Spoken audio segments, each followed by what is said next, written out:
不想走。Oh, just hike up. About to get aced? We are. Oh, you didn't have ult. E.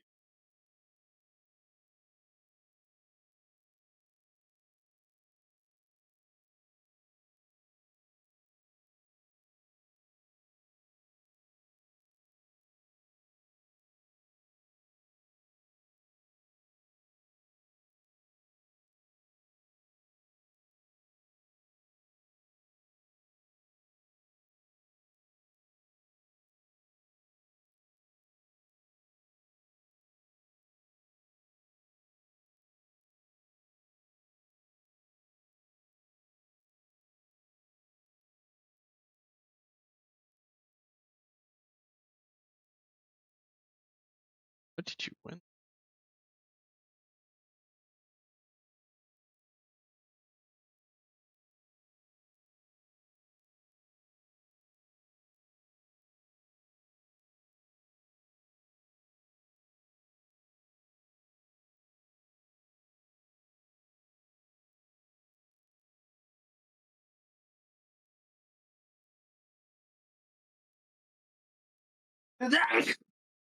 Bless you.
Swear to God. She get out. You're so fucking bad, by the way. Holy shit, Yi.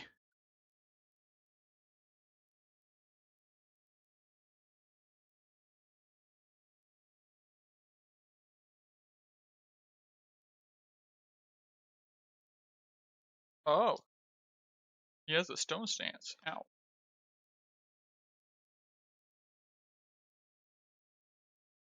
she go?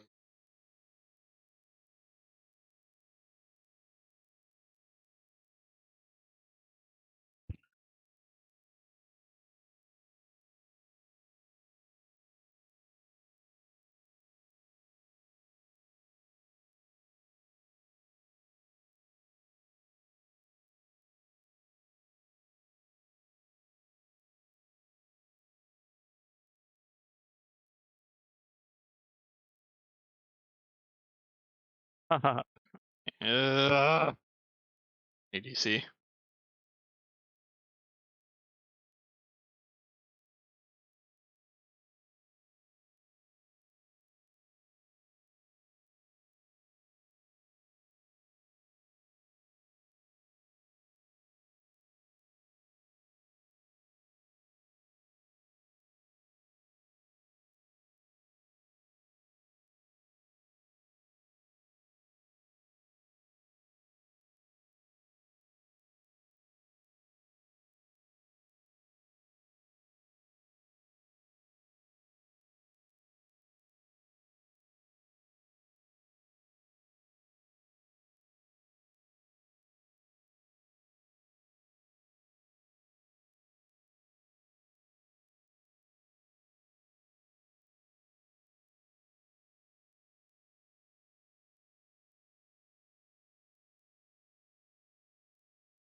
I hate this Yi. Yi, we're getting me killed.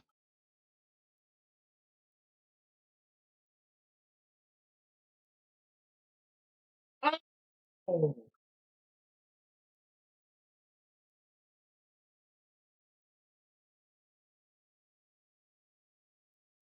That wall was disgusting.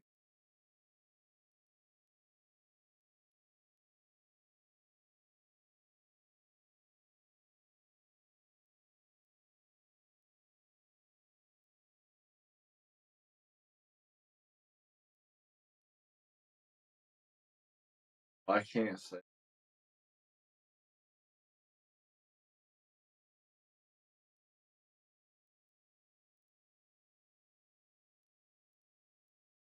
was a good one though.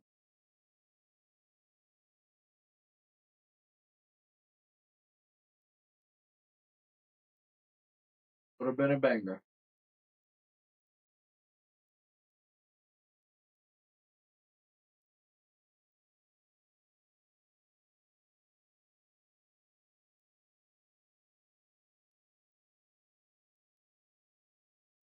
Okay, so none of them.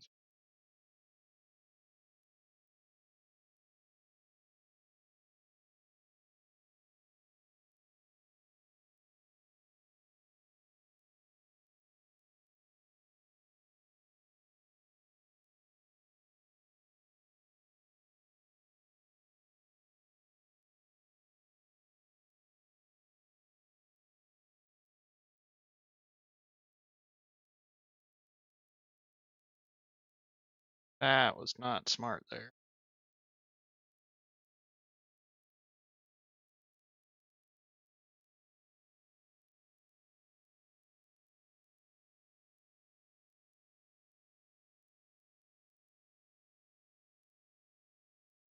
Have fun. Have fun.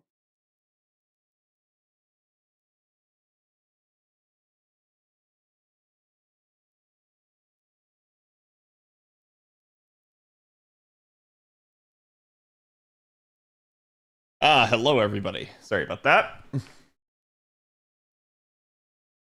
Just took me a while here to get started.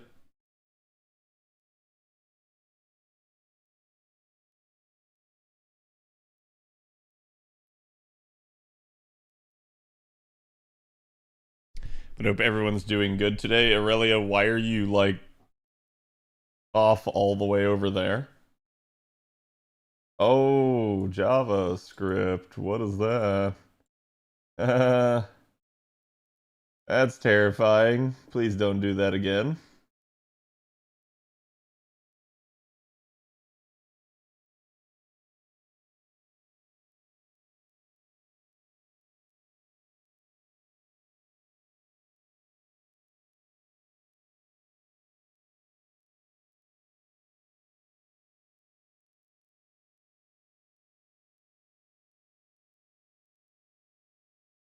Wife is VA passed. Yeah, I saw Atsuko Tanaka.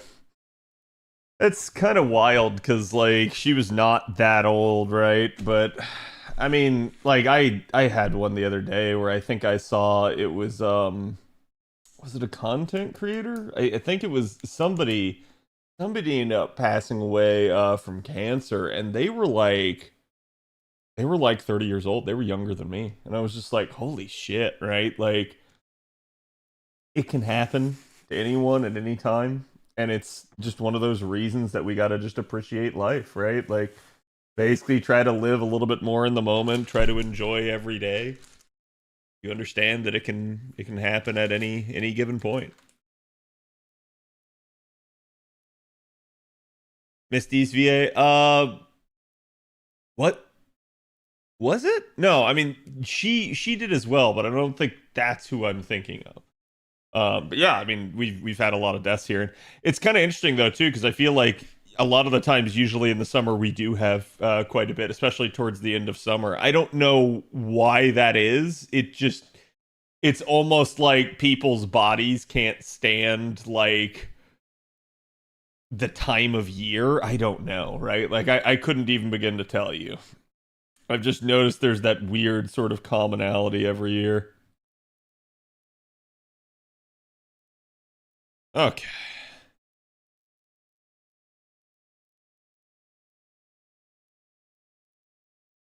Is it Technoblade? That might have been who?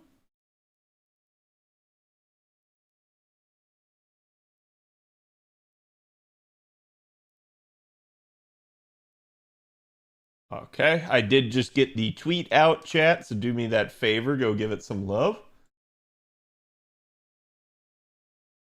And let's grab today's sauce. That's a different VA, she passed away too. Yep. Yep, it happens. I think, like I said, it's just one of those reasons why you just gotta appreciate every single day, right? Fighting an illness. Yeah, I had heard that. I just like it's weird because to a degree, especially with celebrities, you'll get like, something will happen like this and the family will kind of ask for like kind of peace and quiet, right?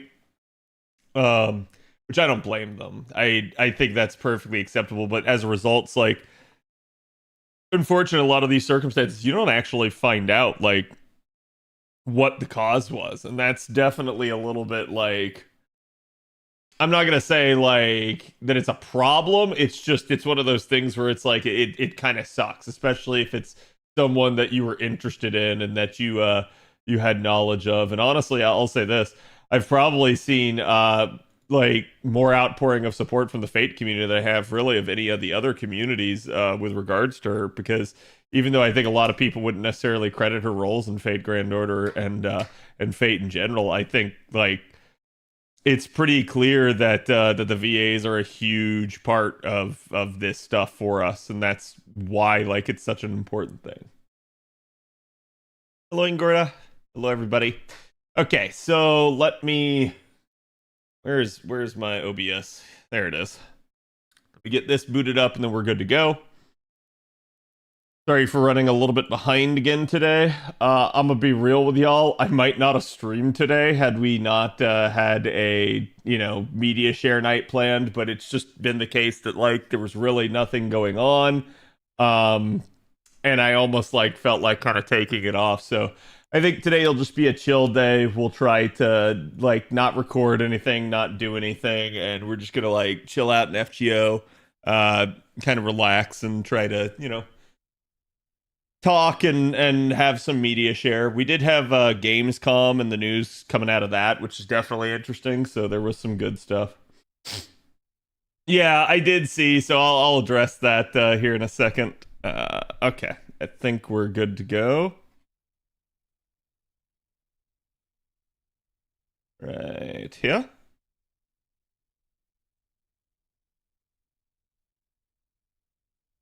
Hello, everybody.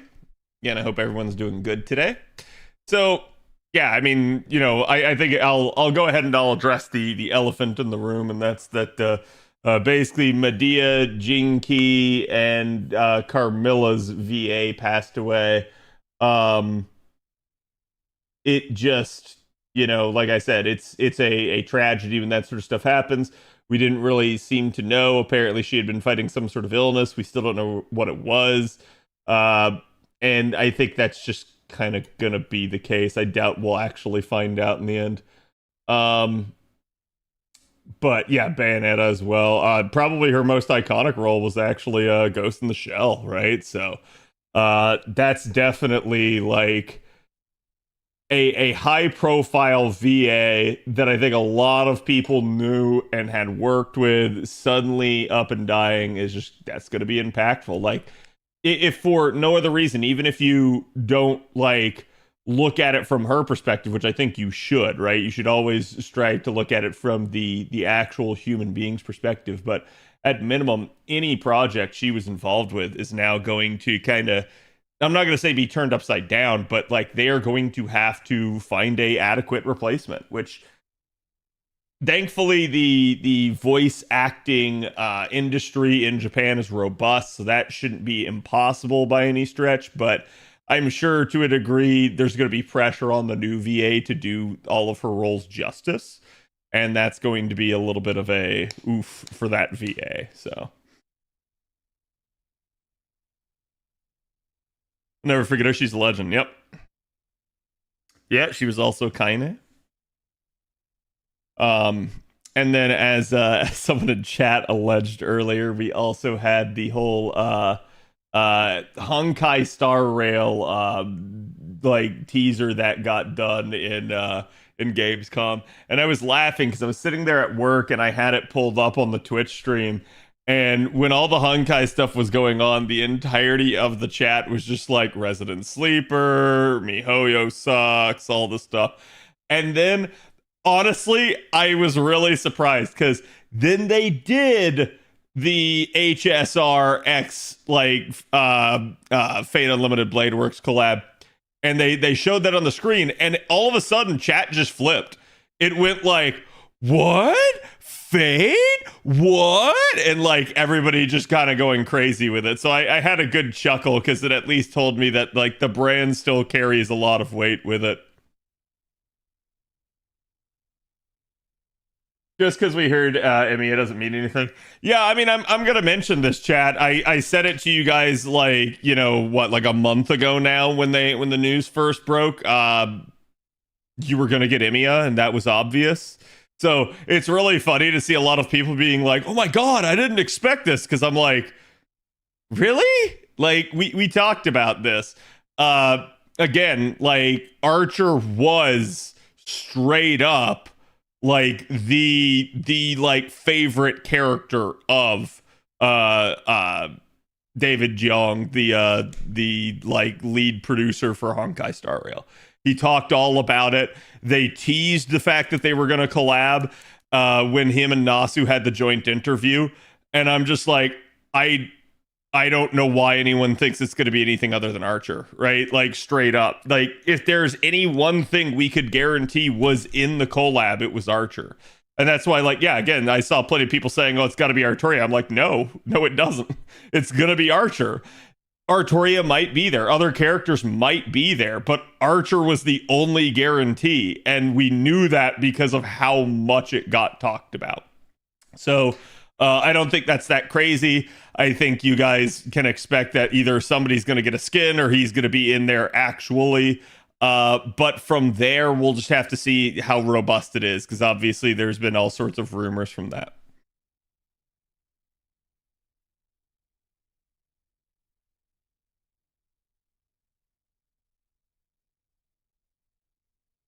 An episode on Ritsuko Fujimura doesn't get it.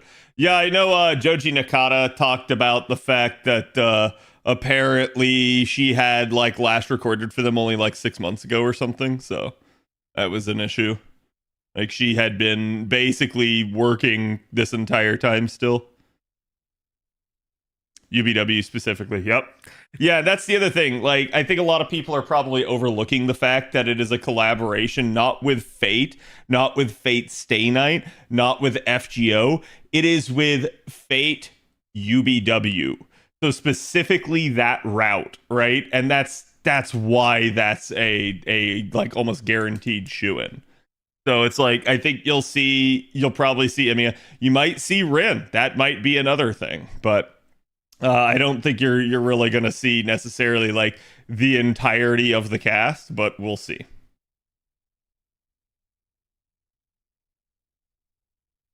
From Genshin X Log Horizon collab? That was a collab? Jesus.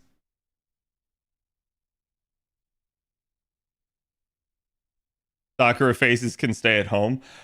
Listen, I'm not gonna like get into the whole like big three debate. I'm just pointing out the fact that I truly do think that that's what the collab is, right? Like I think it's primarily meant to focus on UBW.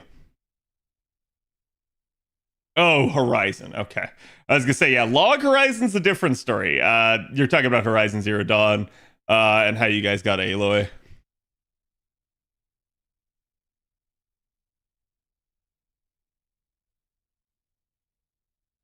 Imagine if they need to pull for Archer as a 5-star. I won't pull to Pity and Beyond for a 4-star.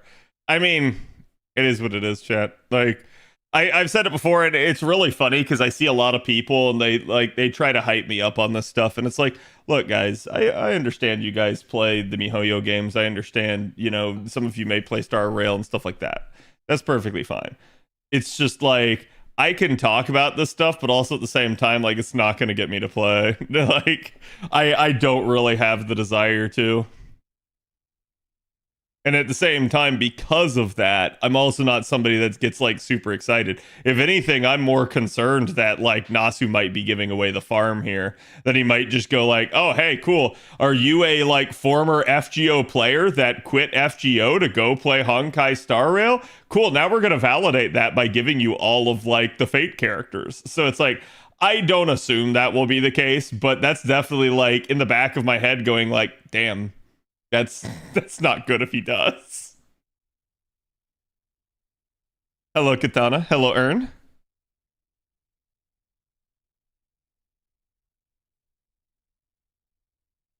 Misato's a collab unit? I don't know. Like I know they're having the Evangelion collab, but I can't emphasize enough. Like, chat, I get forced to pay attention to the MiHoYo stuff because people won't not talk about it because it gets all over like Twitter and everything like that. But Nikkei, I'm gonna be real with y'all. Like outside of a collab announcement, I never hear or see anything about Nikkei. And I think like part of that's just that I don't go into those circles. The other part of that is just that like, yeah, I don't think if you're not a Nikkei like player, odds are you're not retweeting anything Nikkei. Like simply because of the like overall like lewdness of it, right? It's why like I almost never see actual gameplay of it anymore. I never see like anything other than the announcement of a collab or like such and such got a skin or something like that. That's really all I really see. Yeah, I mean, I do occasionally see like an artist if they draw it, but honestly, I don't see very much Nikkei art getting drawn.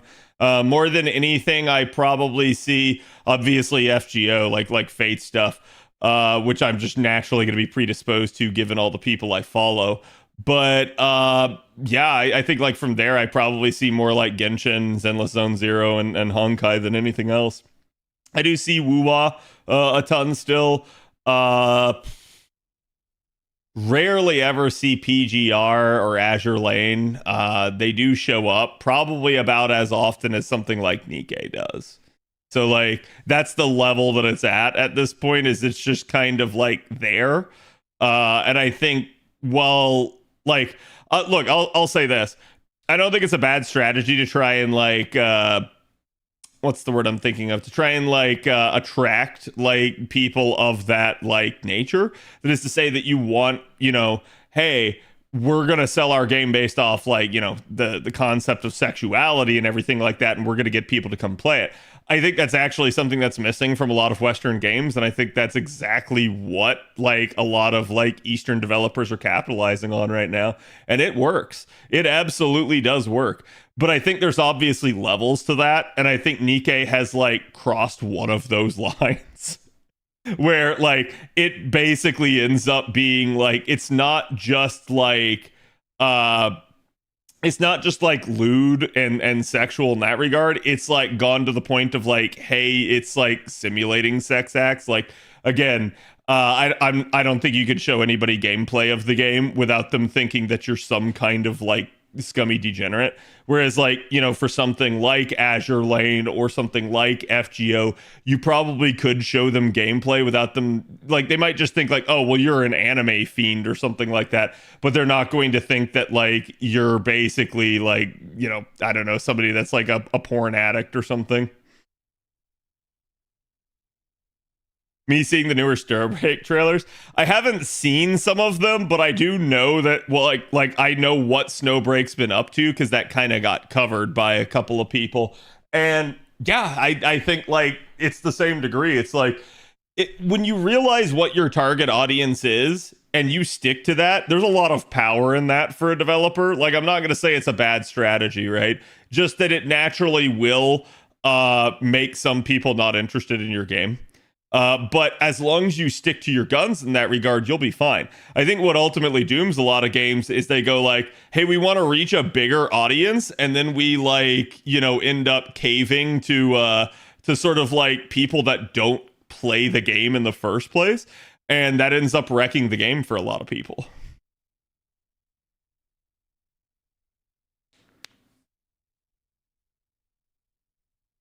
And hide were degenerates? Yeah, that, I mean, like, listen, I'm not gonna try to say that like there isn't like sexual stuff in FGO either, right? Like I think to a degree a lot of these gacha games have it built in. Interestingly enough, you could argue that the games that don't are probably the MiHoYo games. That while there is some sexuality there, that it's largely like covered up and censored in a lot of ways, which is kind of hilarious because it almost has the opposite effect on the community. It's almost like basically because they don't show you very much skin in one of those games, that like people thirst over literally anything. They're like, oh, is that an ankle? Oh, like that's basically what you get them to actually act like, and it's fucking hilarious every time I see it. What game are you talking about? We were just talking gacha in general there. Most of the sexiest things in Genshin is fan made up. Yeah, I've laughed for years about like, especially with Genshin more than like any of the others, right? But like it's pretty clear, right, that they're not going to like ever give you like a proper swimsuit form or anything like that. And yet, like, you'll watch like all the Genshin artists sit there and like, oh, we're gonna draw the character with massive tits, we're gonna draw them in a bikini, we're gonna draw them in like some sort of like skimpy clothing, and I'm just like, yeah, you wish.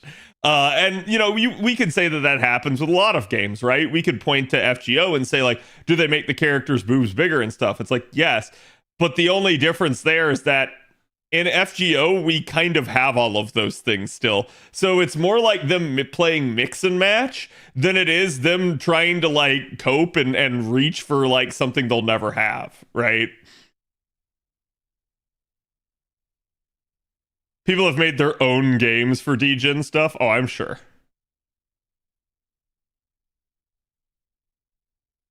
Ishtar is for feet bros? I thought Ishtar was for ass bros. You know, the whole line. Stone Elephant buff helped me clear all Super Ricos. Stone Elephant buff. You're talking about a Janako buff helped you clear all the Super Recos. I mean, sure. Like, Janako's going to be strong at that. That's just Ren in general. Right.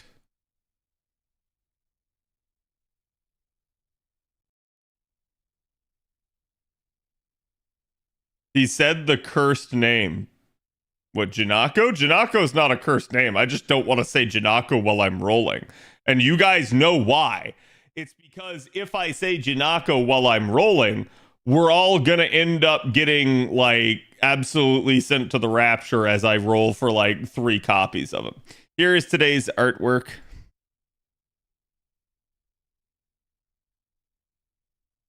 Huzzah! But yeah, I just wanted to talk about the Archer thing there, because like I said, I think people are gonna keep hyping that up every like 2 seconds. Oh god, I have, hold on, chat. Hold on. One of you is not like the, okay, there, I was gonna say, I had made 2 of them. I put it on the wrong screen.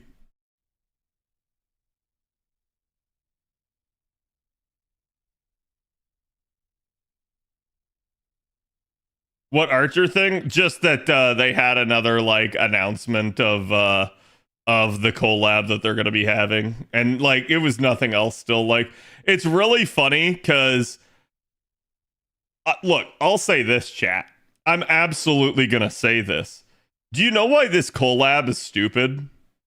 I'll tell you why. Because Genshin and MiHoYo, and sorry, I said Genshin, right? Honkai and MiHoYo are smart. What do I mean by that?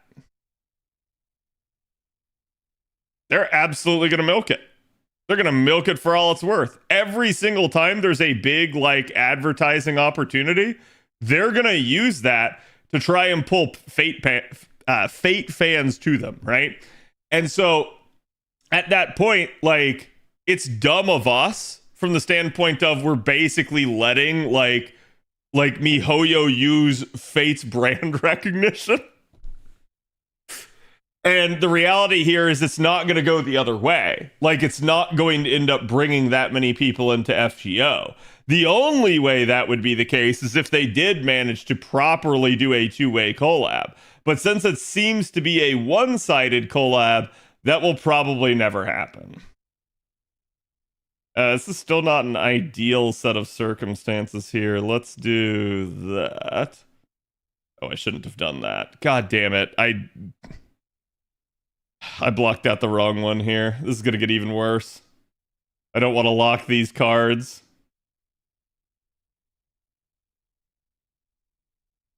This is just going to be not a 3-turn.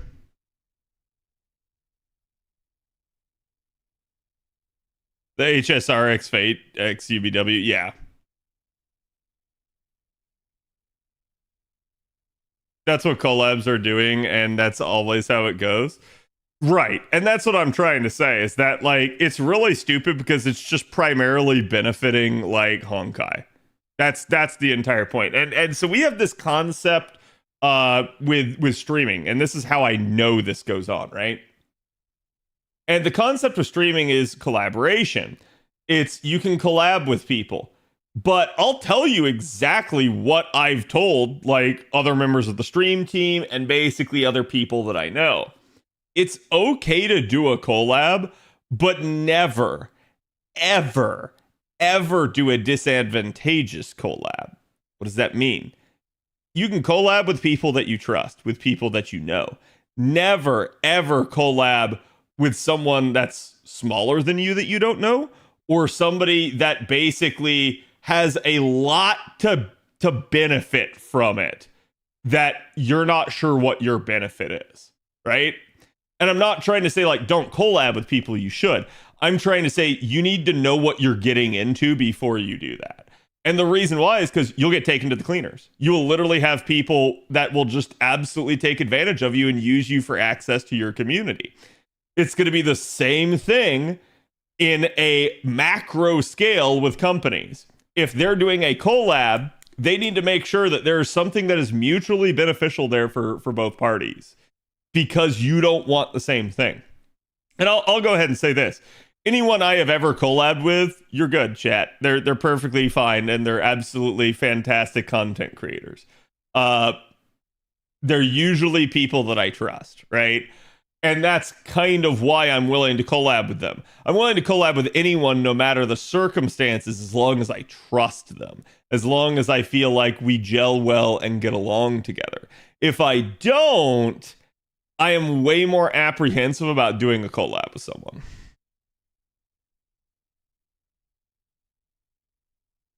Leaders no longer attached to nations. Bethesda just killed the merge glitch in Starfield shipbuilding. Wait, merge glitch? What's the merge glitch? Glitch, Zerebus. I did see they at least announced the...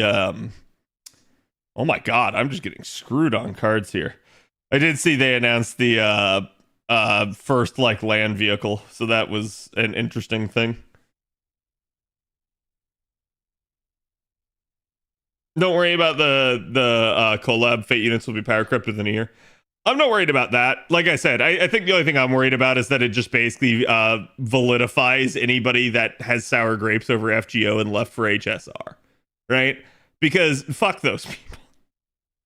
I understand people that want to quit, right? I'm just saying, like, in general, it's not a good idea to reward somebody that has, like, given up on you and like gone out of their way to trash you.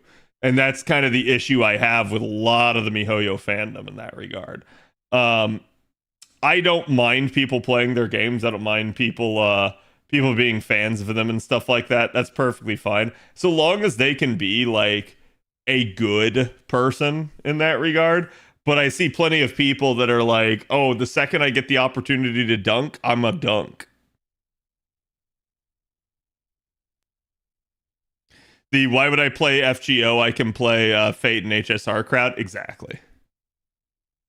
The merge glitch is used to make ship pieces fit together that don't normally want to fit together. Basically breaks collision boundaries. Oh, interesting. I've never heard of that. Like, I mean, if it was an actual like problem from a gameplay standpoint, I'm okay with them fixing that. But I can understand that that would not be ideal, right? Like, because again, whenever it comes to something like Starfield, it's a single player game. If it's breaking your game, fix it. If it's not breaking your game, like, don't fix it. It's just at that point, it's a beneficial bug. But yeah, it is what it is. The buggy looked cool. It did. I actually was impressed with what they were doing with that. What's the theory on what Nasu is getting out of this collab? Or is it that he's rich enough that he doesn't care? I don't know. Like, in all seriousness, from our end of the spectrum, this looks entirely one-sided. This looks like Nasu just made the worst deal ever in the history of mankind. Right? Like, because ask yourself, what does Fate get out of this? I don't know. I have no idea. Does it expand its IP into China? It doesn't seem like that's going to be the case. Like, it does seem like people will at least enjoy it and probably be hyped for it, but I don't think it's necessarily going to translate into more people playing FGO. I don't think it's necessarily going to translate into anything other than maybe people playing the visual novels. So maybe that's all his entire goal is. But yeah, it definitely feels like they benefit way more from that. They get a lot of characters that they get to easily like hype people to roll for. They're going to get the money out of that. They're going to get a bunch of new players coming into their game just to try and roll those new units. So yeah, I don't see a downside for them. I would have absolutely agreed to the collab if I were them. There's no downside for them. How stupid do we think Nasu really is? I don't think Nasu's stupid, but you got to understand, too, that a lot of people aren't necessarily business-minded. We actually kind of know this is the case with Nasu. For starters, he makes Takeuchi run the company because he doesn't like that sort of thing. And secondly, he basically already, like, we know he played Honkai Star Rail, per his own words, per his own admission. So maybe that's just his way of being like, ooh, cool, I get my characters in this other game that I play. But I'm gonna be real with y'all. The fact that Nasu wants to complain that he has too much on his plate, don't fucking listen to him if the man's playing Honkai Star Rail. He clearly has the time. He clearly relaxes by playing other gacha games at that point. So it is what it is.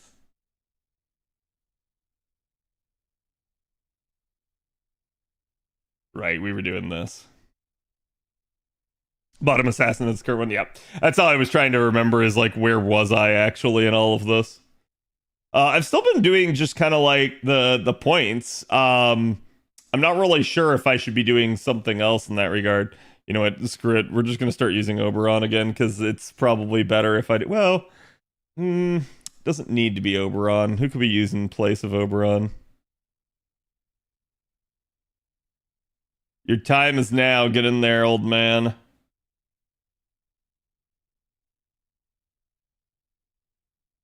Pretty sure Nasu wants his characters on a game he plays. Yep.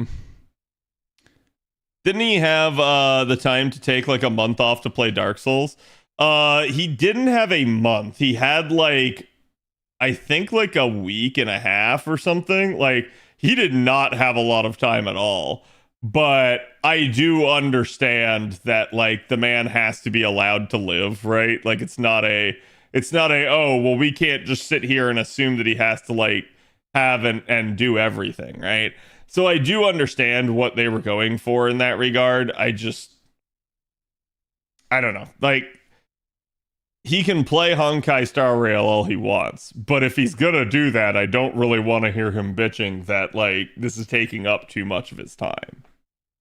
At that point, spend more time playing your actual game.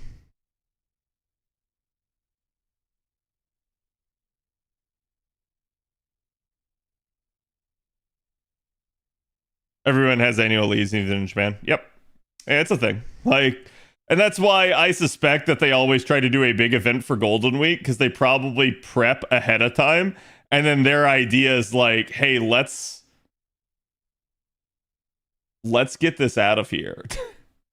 like now. So that way, like, they get to just take Golden Week off, assuming there's no problems, right?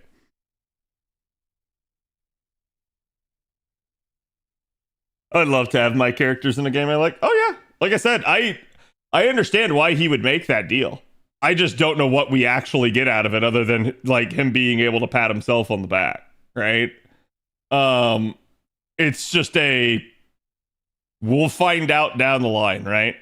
Because again, we kind of know like Nasu doesn't want to really like collab outside of FGO yet.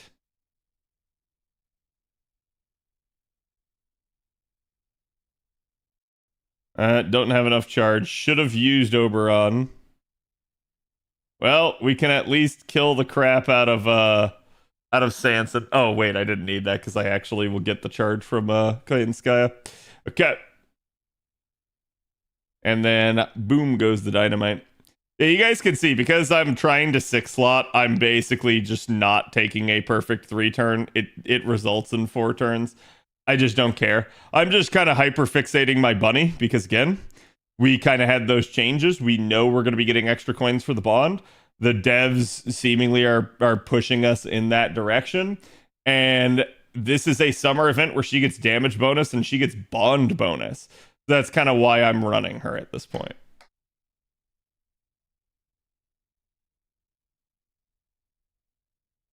Nasu also took a small break to play East 10. Interesting. Nasu has FU money. He can do whatever he wants. He can. You're not wrong. Well, okay. We assume he has that kind of money. It's possible he doesn't.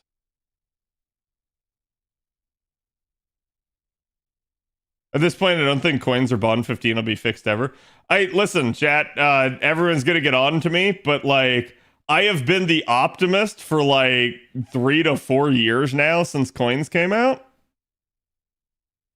I'm done being the optimist. I agree. I don't think they're fixing it. Like, it doesn't mean that the rest of the game is going to fall to shit, but I think it's like, this is the fix that we're getting. We are not getting anything else.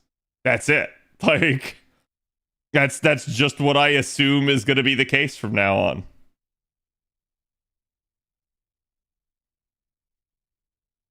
Is that another version of Ibuki Doji? You're talking about the damage C?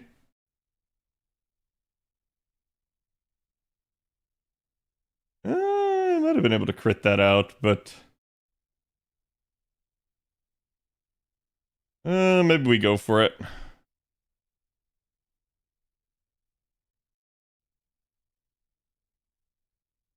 Oh, I don't have... Right, I don't have BB. I could have card locked that.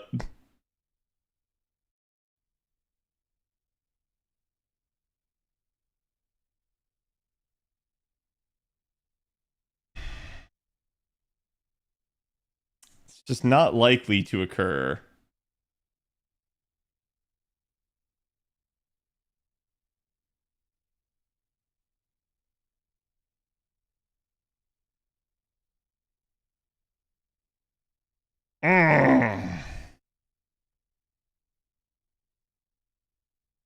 Oh, come on. Come on.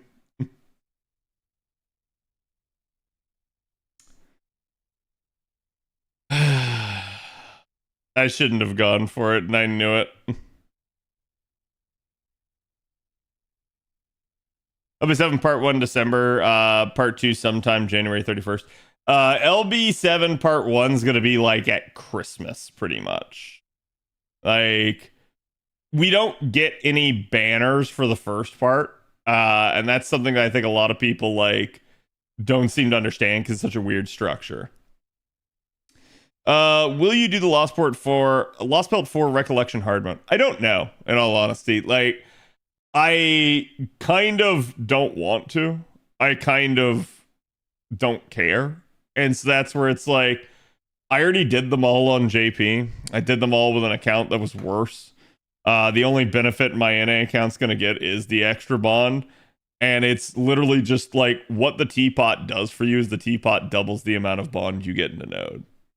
So like, quite literally, I could just pop an apple. It's not a big deal to me.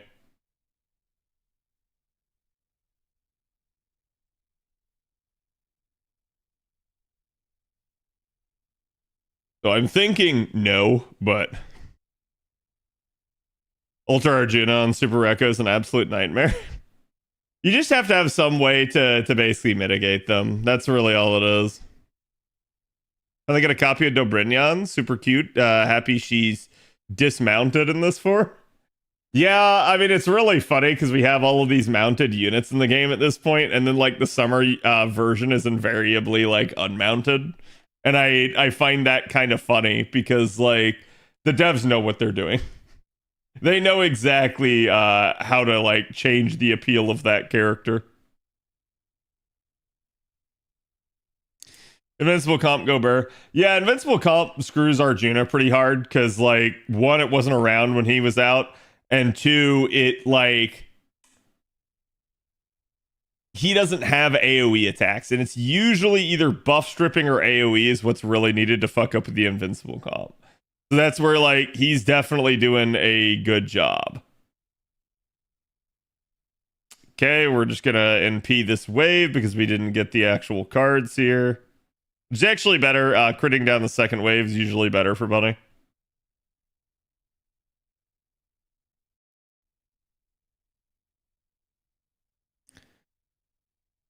Those teapot ones are very hard. They're basically, chat, you just have the same fight, but now you can't blitz the mechanic. That's the easy way to think about it. I never did the hard recos. I'm filthy and lazy. I'll be honest with you guys. Like, you'll see. By the time you're done with all of these super recos, you're going to be in the exact same opinion I was, probably. You're going to be like, all right, these are getting stupid. That's kind of why I just don't want to do them on an A. I already did them all. They weren't fun. They were just boring and tedious to me. I didn't really like... honest to God, like, I don't think I had one that I, like, failed at and had to, like, keep retrying. Usually I could tell within, like, the first, like, couple of turns whether or not the comp was going to work. So in that regard, like, yeah, I don't know that it really matters.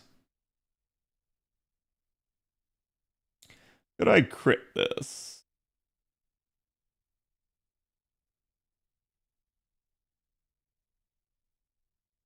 I wouldn't have the mighty chain.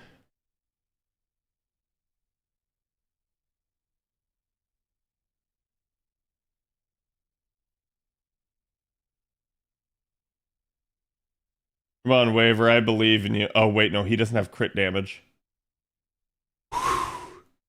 Whew! Woo, Waver. Waver, buddy. Holy crap, that was close.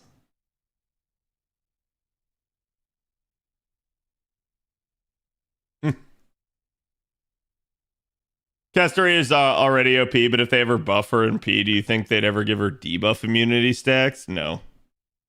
I don't think you'll ever see her MP get buffed. I did one super Rekka. Ooh, drop. Only Oberon lived. I'm not doing any more of them. Seriously, they're not like that hard, right? It's just a case of they're extreme time wasters. Basically, they gave you a scenario in which, okay, well, what if we 5 times or 10 times the health, right? So that's exactly what's happening. Is you're just sitting there because either you don't have the capacity to blitz it, or you're just going like, man, this is just gonna take fucking forever, right? Like you'll see people. There will be people that'll come out and they'll freaking 3-turn them. You need like really specific setups for that to work, and it's usually whales. Like it's usually you have to have like some sort of perfected unit. That's just the issue that you naturally run into. I 3-turned all of them.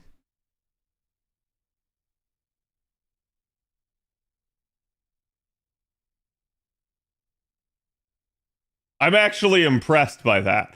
Not because like it's not possible. I'm impressed because I'm surprised you had the damage capacity to do it.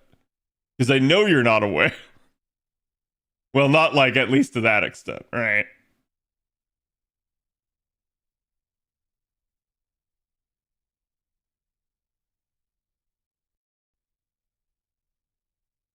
Sitting Rainbow, thank you for the 5 months. People with the stray B3 turning the fight left and right. Yeah.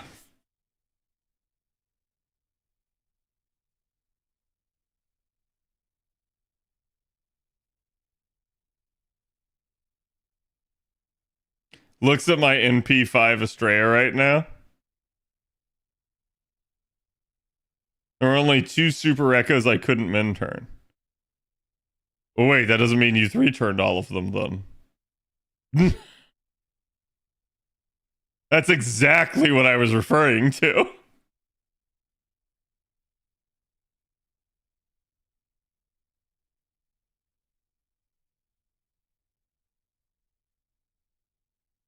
Some super echoes were 2 turns? Bruh. That's not what you're talking about, though, I assume.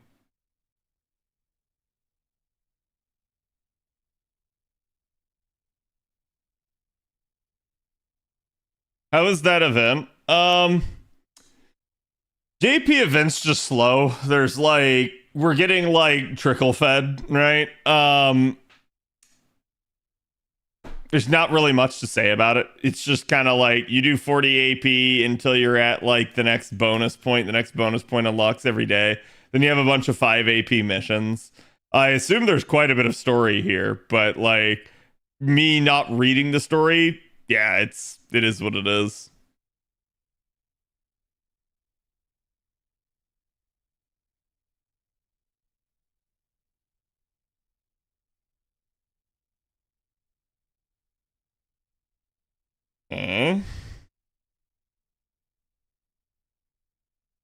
Wonk. Yeah, there was the Surtur fight. Yeah, I assumed the Surtur fight you wouldn't be able to. Like, when you said that comment, Surtur is exactly what popped into my mind. And I was like, I just can't believe that you actually could pull that off. Some fight you need to 2-turn, but you could only do 3. Surtur, I didn't have the Tamamo for the damage. Yeah. I still have the ticket. Bro, you just need to shit or get off the pot at this point. Use the ticket. You're not doing yourself any favors. And I will say this to people, like to anyone else that's in Avalon situation. Please understand, they will never add anything to that ticket. Like, if you're still sitting on the ticket, it is never getting expanded.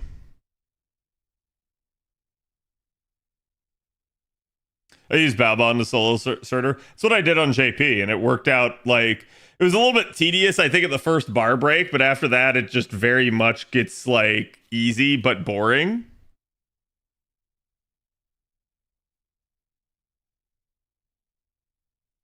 Otherwise, people complain. Oh, hell yeah.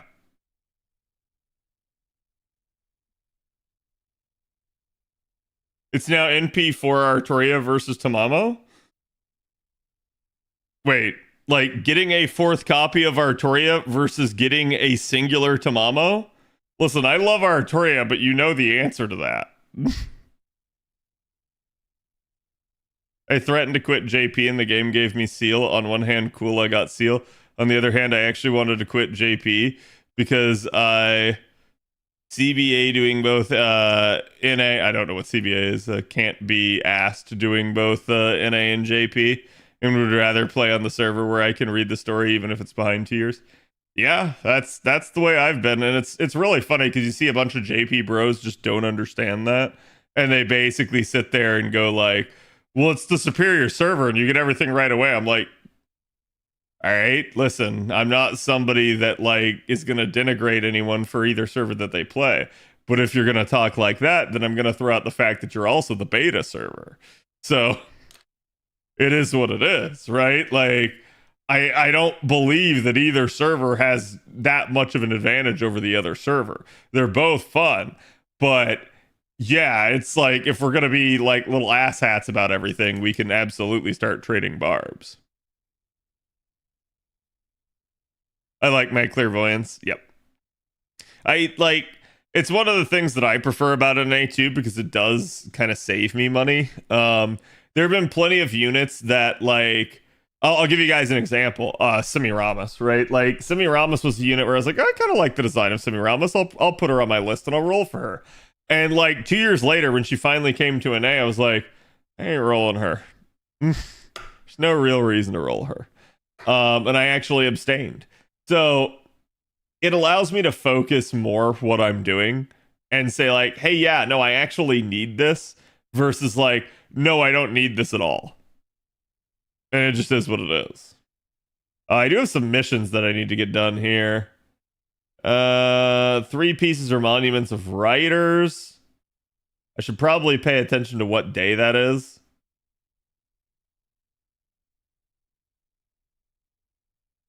Writer servant. And an LB4 free quest.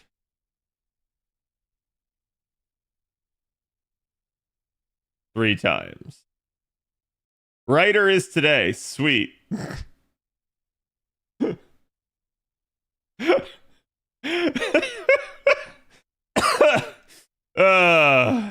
That's just funny. Does it matter what rarity? Pieces or monuments? Best bang for my buck then is 10 AP, isn't it, chat?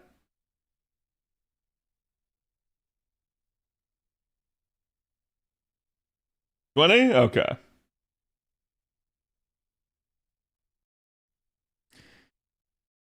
Blah, blah, blah, blah.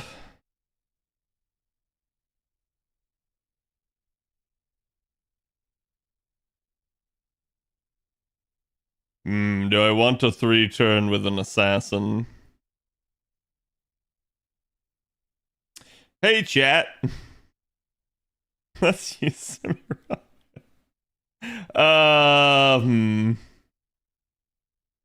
Screw it.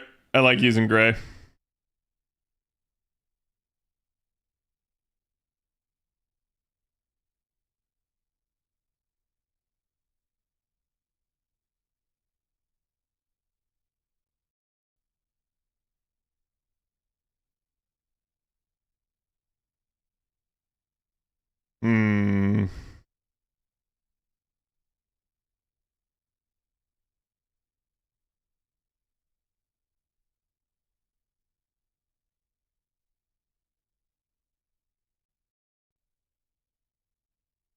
There we go.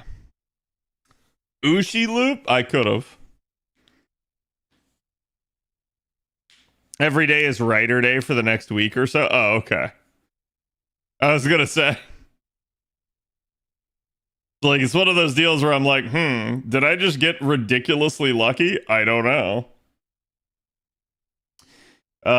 This is a 6-turn cooldown. Yep, and it's just 1 turn duration, so kind of a use it or lose it type scenario.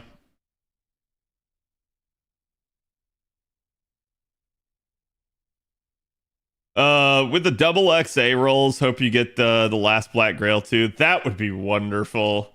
I don't anticipate it though, right? Like, it's just one of those deals where I have been so long without that I cannot imagine that we actually do end up with it. It is what it is type deal.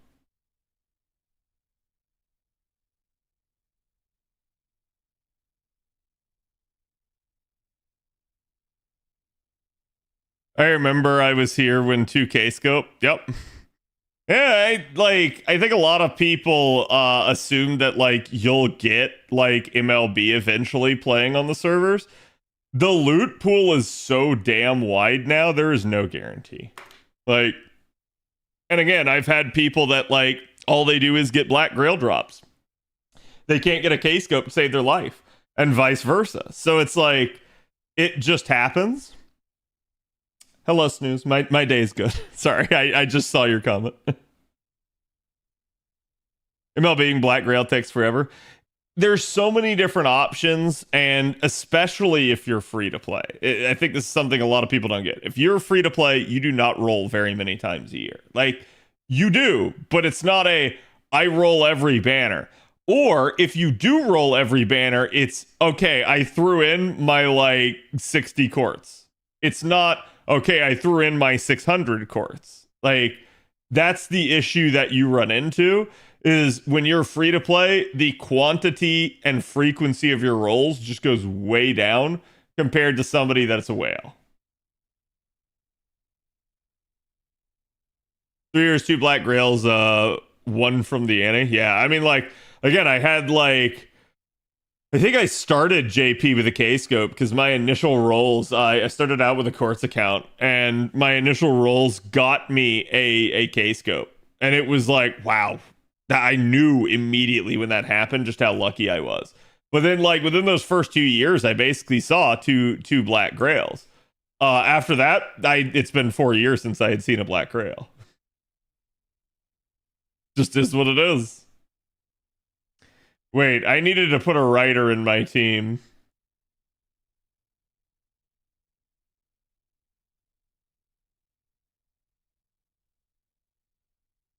All right, I'm sorry, Gray, you're coming out. You're coming out, Gray. This is still just such a banger.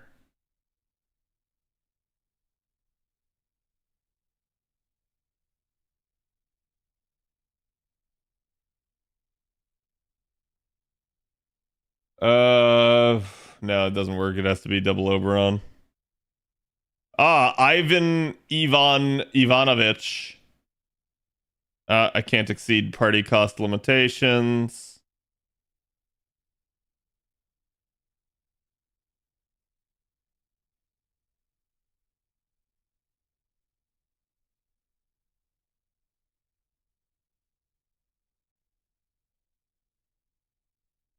Oh, good lord.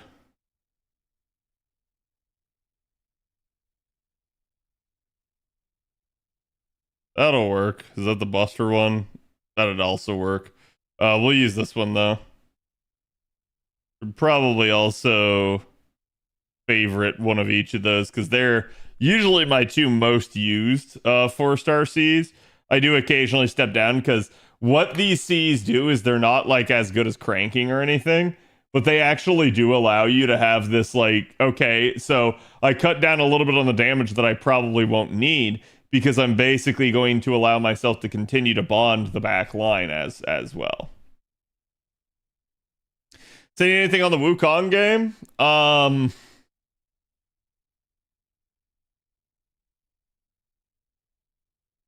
Nope. Nope. Nope.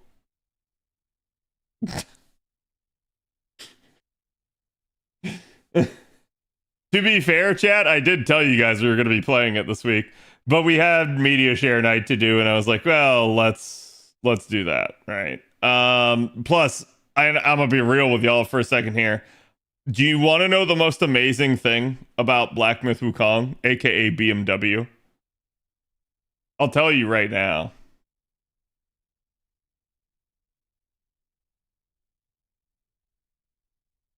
This is this company's first ever PC game.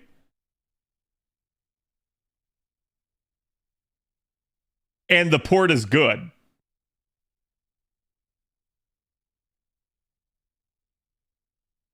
That's that's insane. That's absurd. We don't get that, right? Like that never freaking happens anymore. So like I'm real when I say this, chat, but yeah, no, I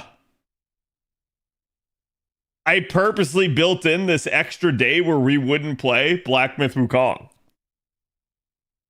because I wasn't sure it was going to be good. And I wanted to wait before I bought it. Like, I straight up was worried that the game was going to have a shitty PC launch.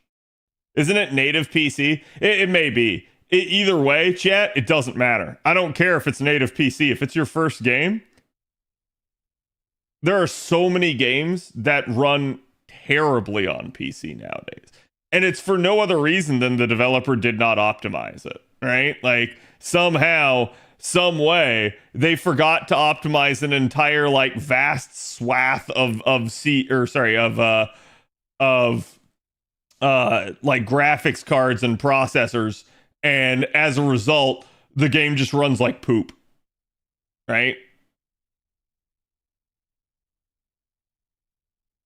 Oh yeah, no, like chat. I'm gonna be real with y'all. Like half the reason I bought it, because I'm not even that sure I'm gonna like it. Half the reason I bought it at this point was because like it doesn't have enough diversity in it. Like that is legitimately one of the like knocks against the game. It doesn't have enough diversity. And I was like, well, yeah. It's a game about a monkey. What did you want? Like are we suddenly gonna get upset when like chat Mario is such a racist game? It doesn't include anyone other than Italians. Like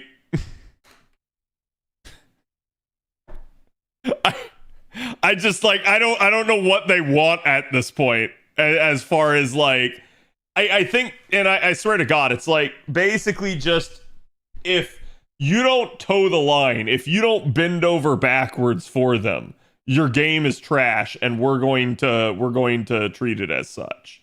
And that's what I really see out of the journalists. There is I use the term journalist extremely loosely because we all know they're not really journalists. Like at that point, that's yellow journalism. That's just slander. It's propaganda. It's meant basically to just vilify something that you don't like.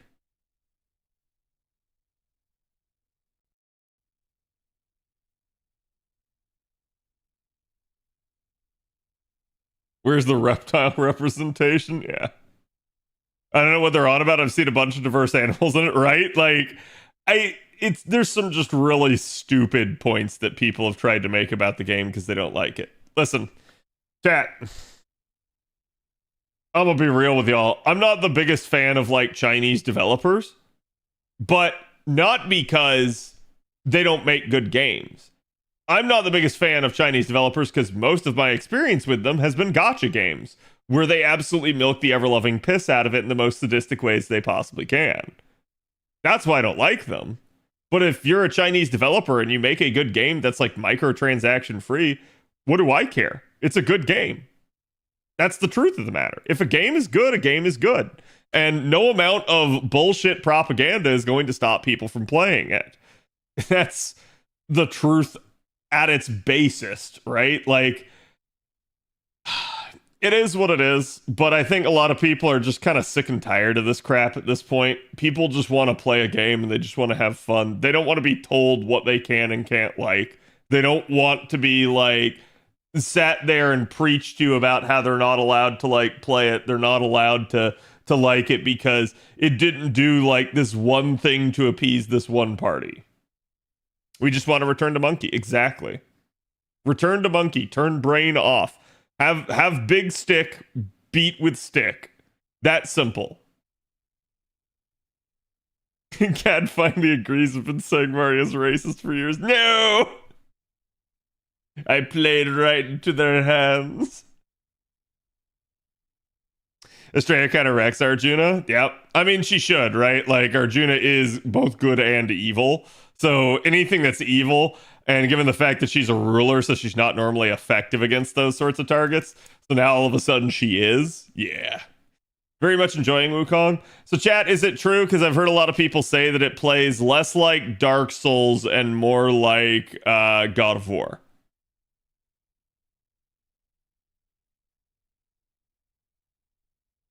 Like, I've only watched a little bit of gameplay, mostly because I've been trying to keep myself, like, fresh. I don't want to see it.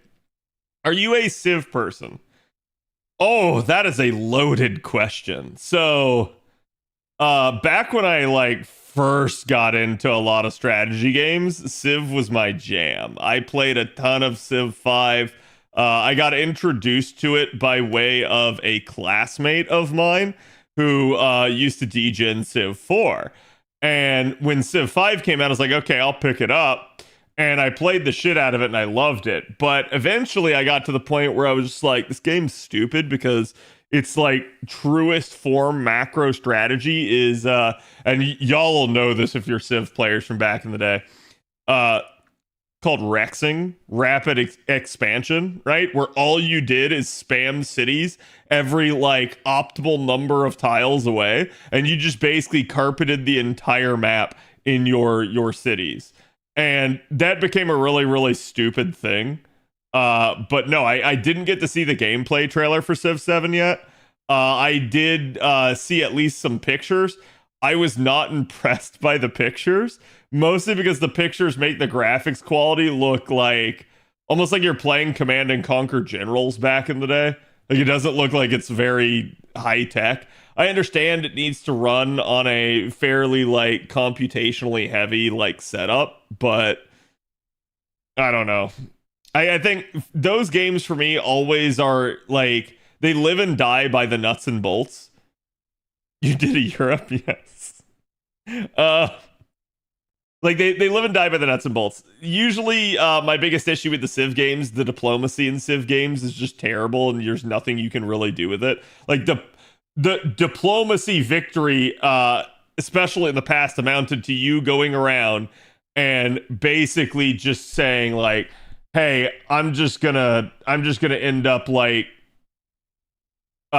taking over a bunch of city states and then winning the UN vote." Rather than like, hey, I'm actually diplomatically solving an issue. You an Age of Empires or Mythology player? Empires. I grew up with Age of Empires. Age of Empires definitely my first true strategy. But whether or not you can call it strategy is another thing entirely. Like it was obviously like instead of being turn-based strategy, it was true RTS, but I don't know. I always just liked playing the campaigns in those games, and I liked playing against the bots. I never really played Age of Empires like competitively.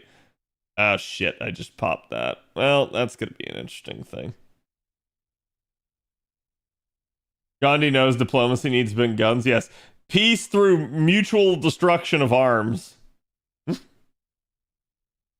Build that ancient wonder, exactly. Black and white, let's play when? Wait, you're talking about the old school series Black and White, not like Pokemon, right?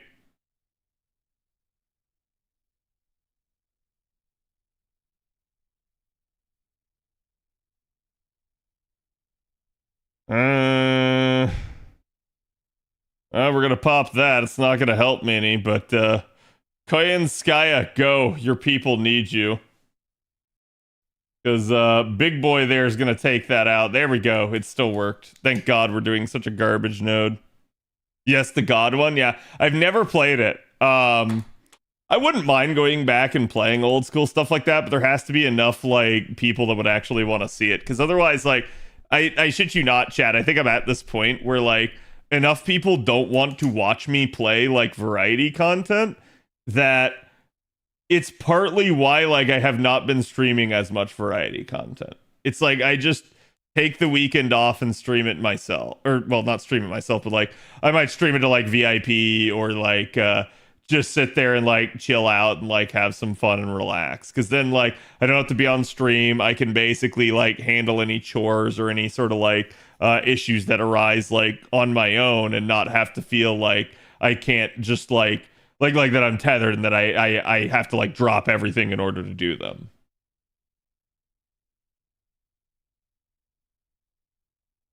You mean Pokemon? No. There's an old school game called Black and White.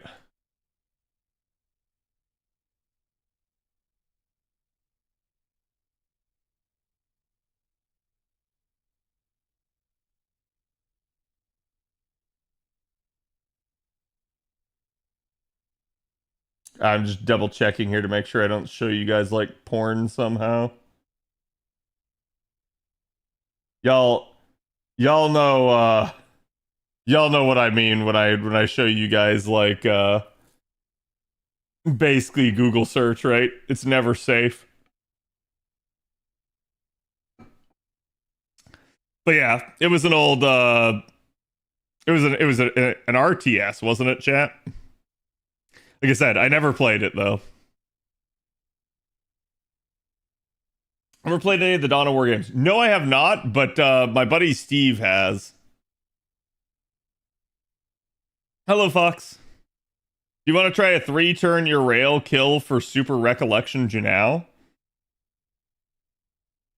That kind of sounds awful. I mean, like, if it's a reasonably safe setup, sure, I don't mind. Like, I'm not opposed to doing it if y'all can come up with a 3-turn. I just don't want to waste the time to actually sit there and come up with it. Wait, what am I doing? Yuga Kestra. It's basically brain dead. All right, give me the actual setup.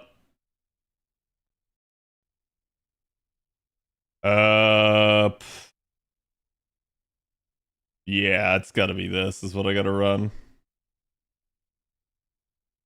I don't think Cat has a 120 rail. I definitely don't.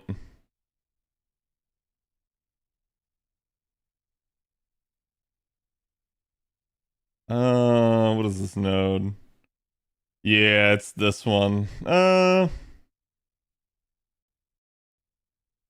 Where's that Mucha Matcha?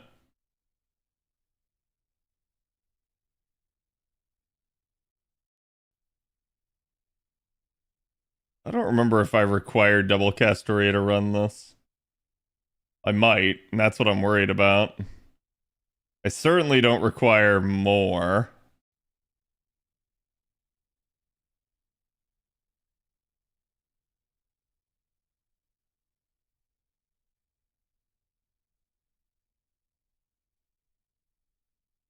I'll do it like that. Do you think we'll get an exclusive banner for back to school campaign?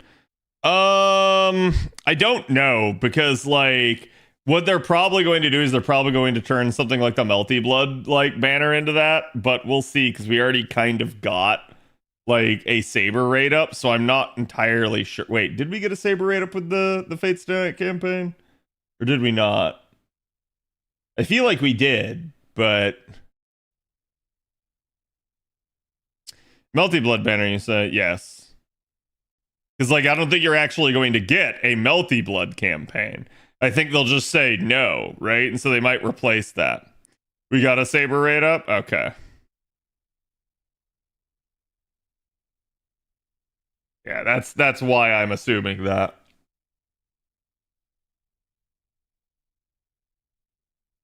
Since you Luvia set up with step by step what to do. Wow, you're babying me. Usually I can figure out what to do. Usually. But now, yeah, it's just coming up with the actual setup. Ew, Tauntzy. Ew. Let's do that, because that's probably safer. I do have the Luvia set up for God Juna. Yeah, I mean, Luvia is pretty reasonably easy because, again, she's effective. And the big thing I think a lot of people underestimate is whenever you use an extra class, like usually whenever you do, right? It is not a effective unit most of the time. And so at that point, you're so used to like mentally seeing like half damage that you just assume that like their damage is not that strong. Then the second you take them into an actually effective scenario, you go like, holy crap, what is that? Because that is their true damage. That is how much they're actually supposed to be doing. It's just we often use them in like neutral scenarios.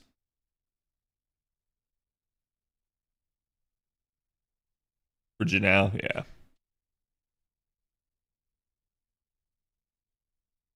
We get part of the Kill 'em off banner back to school, and the other part two of Guda Guda. I mean, we'll see, right? Maybe we get it, maybe we don't. I'm not entirely certain that we will.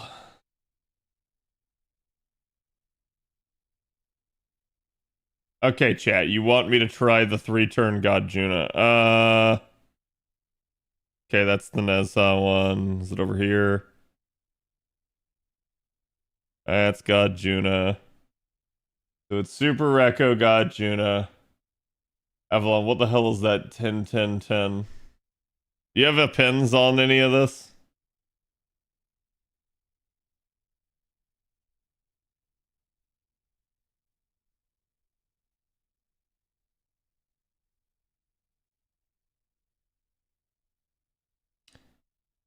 If you just save my life, everything's alright.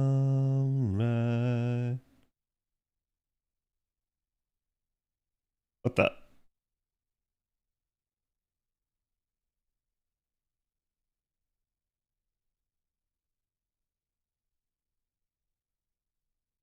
I only have rank 9. Make my way back home and I learn to.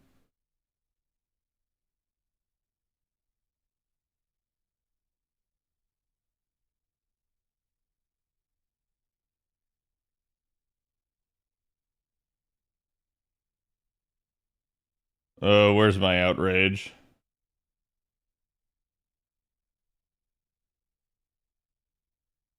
Well, there's a outrage, but there should be a favorited outrage. I have too many favorited 4-star Cs now.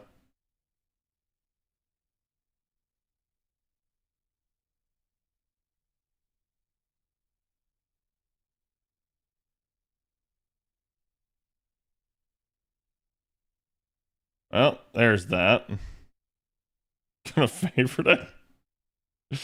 And then let's see. That's Santa Martha? Yes, it is. It's Santa at Ram. That's Pig Latin for Martha. Pretender. And then I need a Star Bomb CE.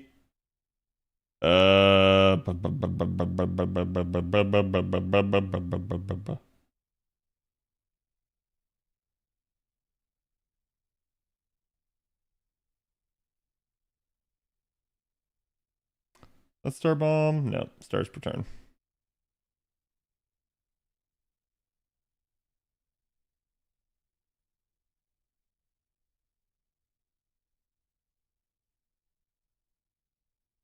I feel like I already passed one. That's a Star Bomb.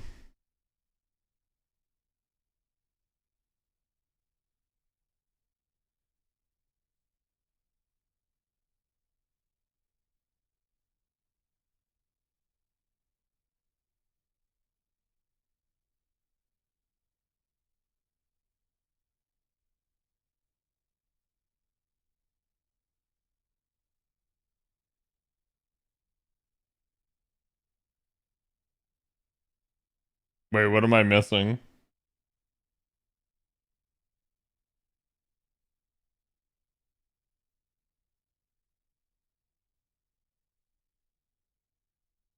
Oh. There you go. I thought I removed it from him, but I guess not. Okay.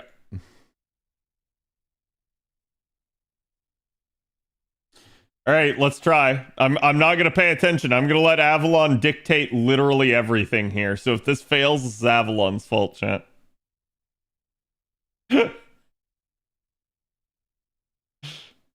Okay. So step 1 is everything from Martha all on Luvia.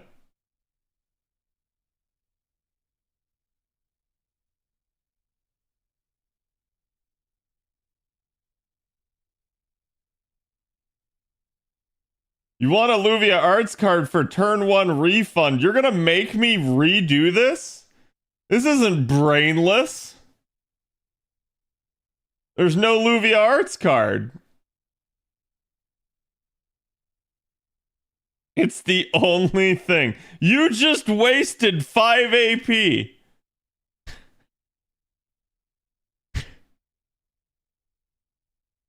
SMH. Yeah, I think it's this.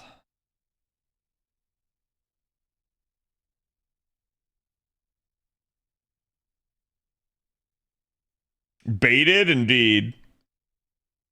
Karna. I think the worst part about this is literally like the actual the actual like cutscene here at the beginning. It's super cool the first time you see it, but if you ever had to like refight this fight because you were struggling on it, geez, this is just annoying.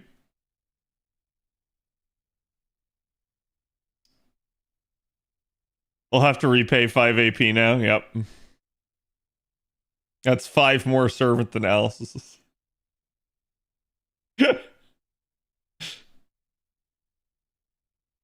Okay, we got an arts card.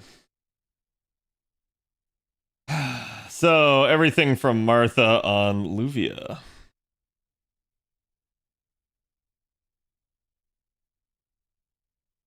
Alright, then Proto skill 1 and skill 2 on Luvia. Then plug Proto for Castoria.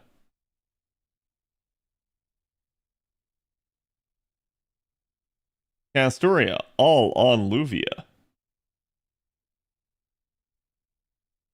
Luvia, S1 on Luvia. Okay, Martha NP, Luvia NP, Arts crit. Well, how did you know it was going to be a crit? You got 2? Yeah, but I could only use 1. And before Avalon had command codes.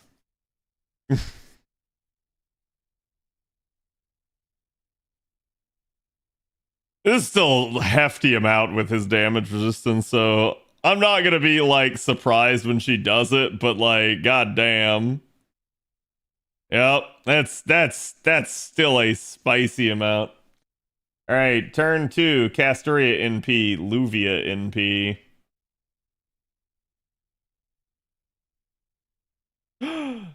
He killed her, that bastard. Now, what happens if someone dies here, Avalon? What happens? What happens when Arjuna alter cards me to death?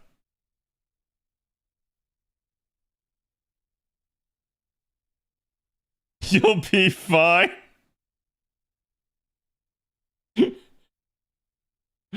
I feel like this is way more RNG than Avalon claimed it is. There's so much potential for failure. Batman crying in the corner.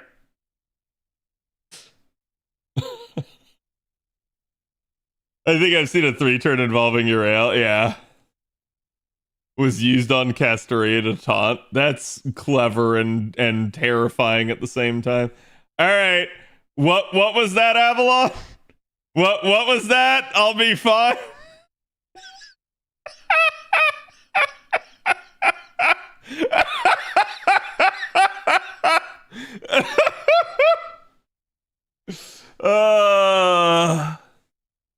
I think my stream is cutting out. Oh, convenient. How convenient.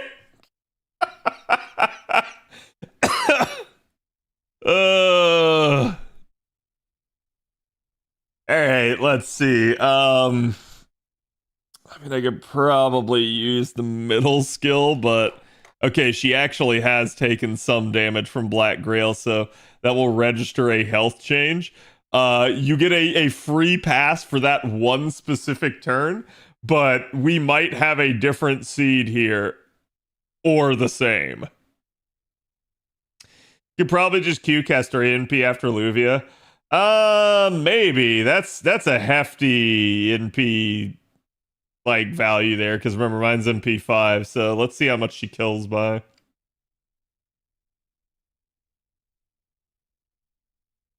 $1.5 to his, what was it, 1 mil?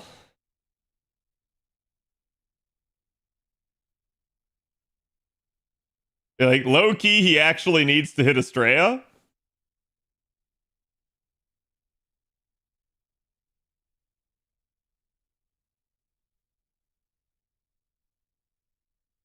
So, interestingly enough, I could have improved this comp. I could have made it God, the friggin' taunt glitch. I could have made that I could have made this like flawless, right? So what you should have done, hear me out on this.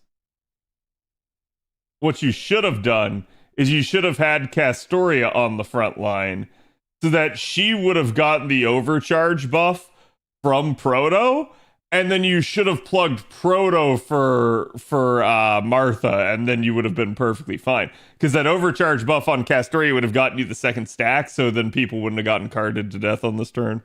But that's like a level of foresight that you have to know like everything that's going to happen in advance. Just use plug attack up here and then Luvia NP, Castoria NP. Well, let's test it, right? Let's test it. Let's see if the Luvia is actually strong enough. I don't think she is without it, but nothing harmed at this point from watching it fail again. All right, it didn't. There you go. By 40k, you made it. Oh, Jesus. Just barely by the skin of the teeth, especially at this damage level. When you start dealing with even minute amounts of fluctuation, it starts like ending up being like 100,000. So it's kind of funny that barely had enough.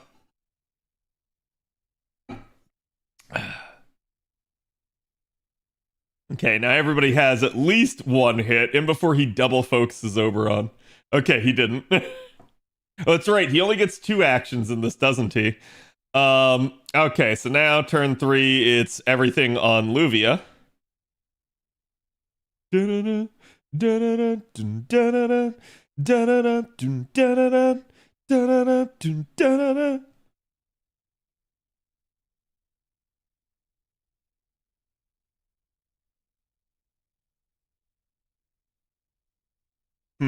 Wait, did I pop the Mystic Code? I did. Well, yeah. We're gonna do the Arts Chain. He gets 3. Action 1 was using his attack buff. Action 2 is his NP. Wait, what? He shouldn't ever use an action before his NP. Like that should have all been the effects of his whatchamacallit, unless he snuck it in between his NP and I didn't notice. There you go. 3 turn. Easy, chat. Brain dead. First try, yeah. Yeah, the break bar buff, thank you. As I said, the break bar buff usually does not count as one of the actions. I wish it did. That would be fantastic. That would save me in so many challenge fights. I see rubbing it. Look, it worked. That's all that matters, okay? You came up with a comp that I didn't have to come up with. Though I did have to think of a better way to do it.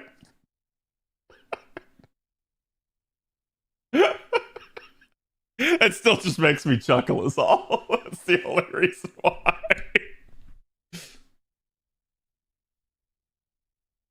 Like I said, chat, it's not that I don't have the capability of like figuring out how to come up with a comp and optimize it. I just don't want to.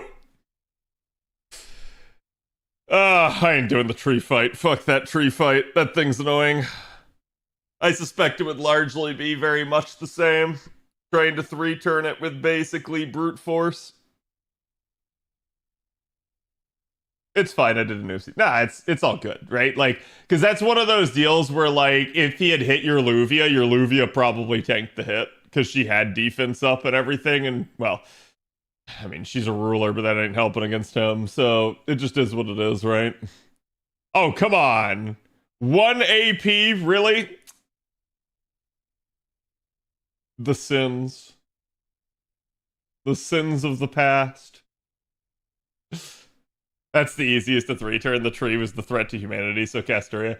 Yeah, like, I'm trying to sit there and think about how you would do the tree. Castoria is going to be really, really nice. Like, but you need somebody that's going to be a strong AoE. Probably Lancer is your best bet. Melson and P5 KEKW. Yeah, but you're not going to get the Castoria buff if you're doing that, unless you're single targeting her. Melt is good versus the tree, and she also has ignore defense. What level of melt? I like melt as much as the next guy, but I feel like that unless you mean OG melt and not like Lancer melt.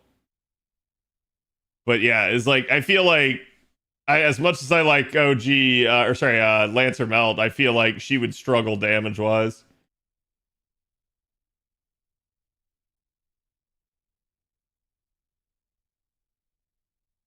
The first time Saber Lily did the last hit again, Jesus.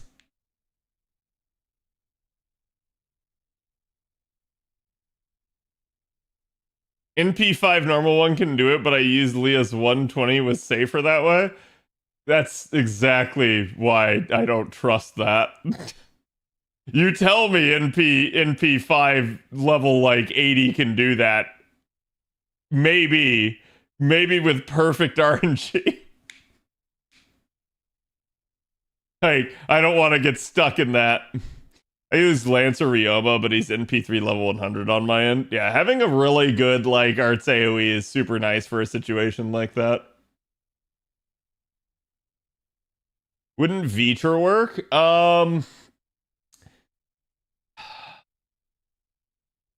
It should work on your archer friend. I'm not sure how well she would fare against the tree itself. But you do have threat against humanity in your favor, so like yes, potentially. It would depend on your NP levels, I suspect. You can borrow my 120. I assume that's a double Castoria setup though. Well, actually, no, it can't be because you Avalon also took it.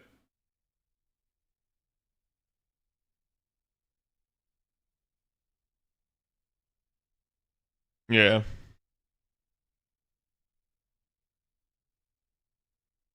Oh, what is that? What did you just send me?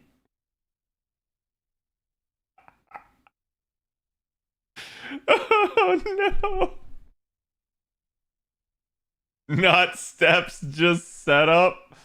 Oh, don't make me do this.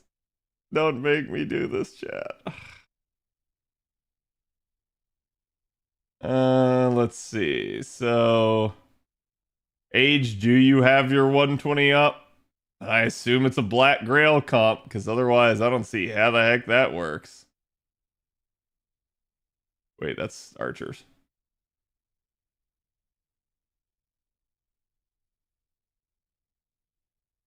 Chat, listen. When we get the fix, I expect every single one of these to be a 120. Specifically a 120 Lartoria.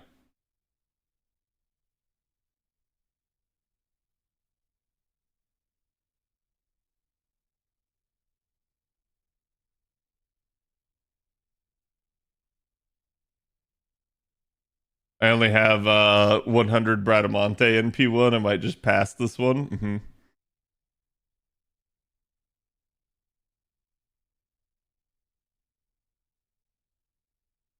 But CAD the Grails? Surely you've all been printing Grails, right? Surely.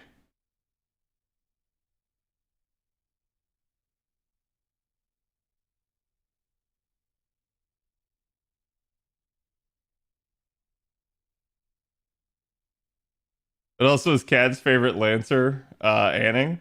Yeah, and you know what? Mine is stronger than yours. Okay.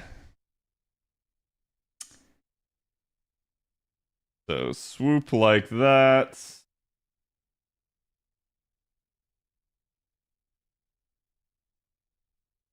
Look at that silver border, chat. Behold and weep. Gaze upon its magnificence.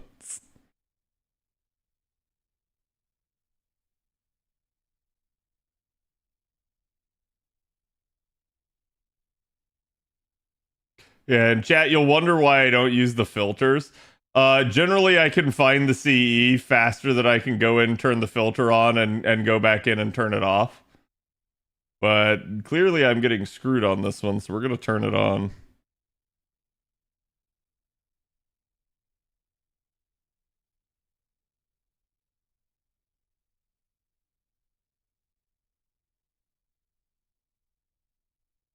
Oh, right. Right.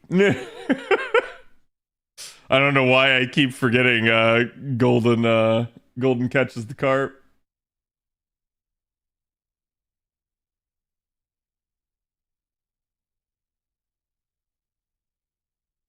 I did a one multi-pull on Arjuna Ultra Banner to try and get MP2. Second K scope and the NP2? Wow. That's freaking nuts.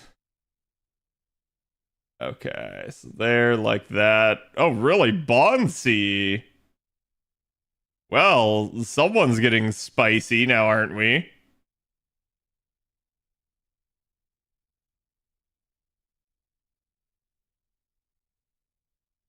Now the better question, what the heck did I do with her Bonsi?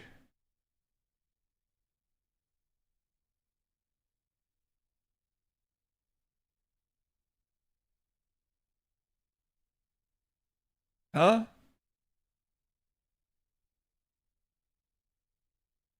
Huh?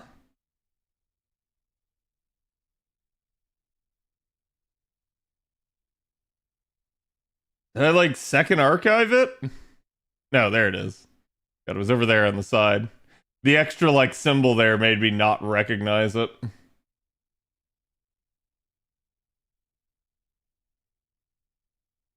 All right, Avalon, what am I doing?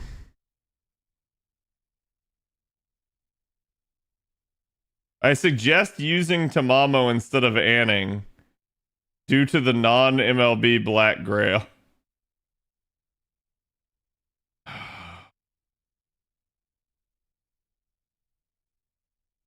It just keeps twisting the knife in the wound.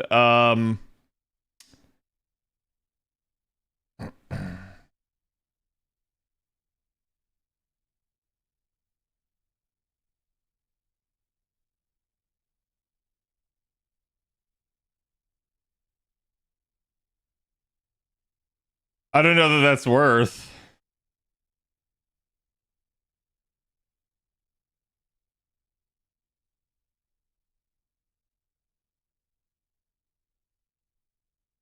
I'd have to step both the CEs down to a 4-star variant, which, while I have, is not the most ideal.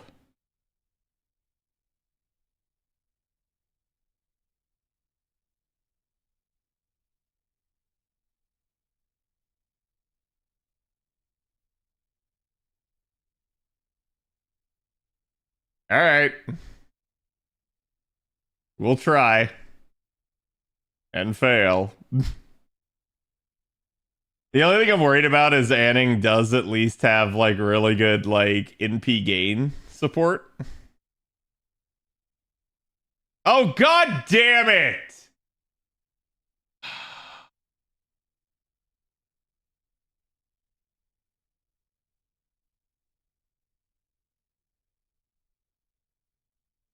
Every time. Every time. That's the tree, yep. It's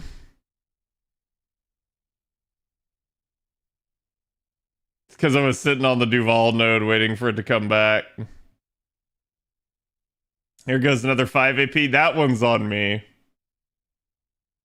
I can't blame Avalon for that. I will soon, though. I'll find an excuse to blame Avalon somehow. Okay. Now I gotta get Age to show back up.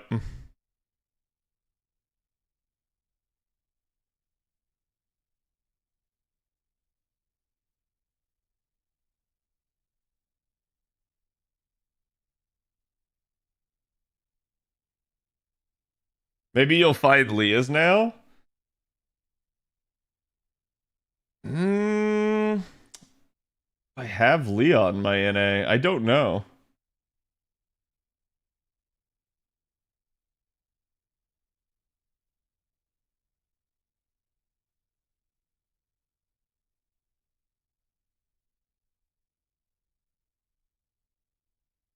I got fed up with the Super Recollection quest and wasted my 2 Sank Courts to get 10 lanterns. That's not worth.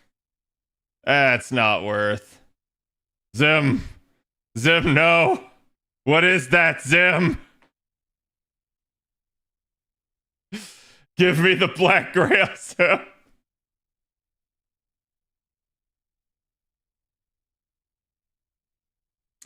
There's level 100 MLB. We could try Shadows. At least gonna pack a little bit more punch.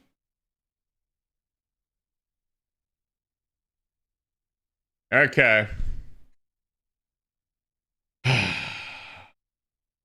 Why did I agree to this, chat? Why did I agree to this? I'm torturing myself for your gain.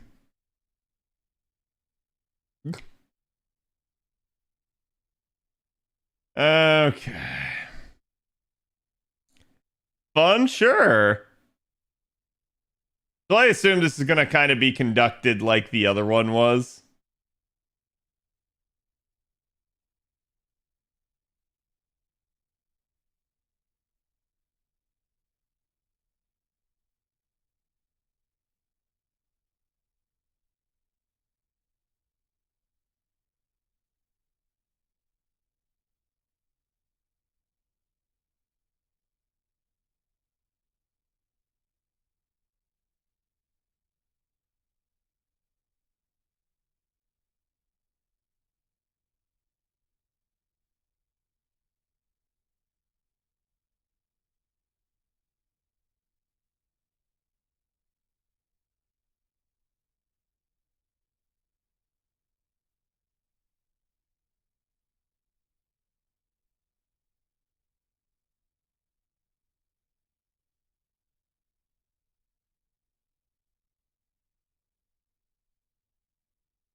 Ooh, I probably should have been targeting Ashvataman.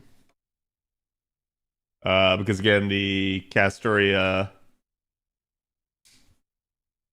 threat against humanity. We'll see. If I end up back at 100% with both their bars broken, this is fine. But if I don't, we got problems. Uh-oh! Oh, we got weight check, chat. I also think I used the plug attack turn 1. Okay. I can see that. Because, yeah, this is the one where, like, they're actually the tankiest on turn 1.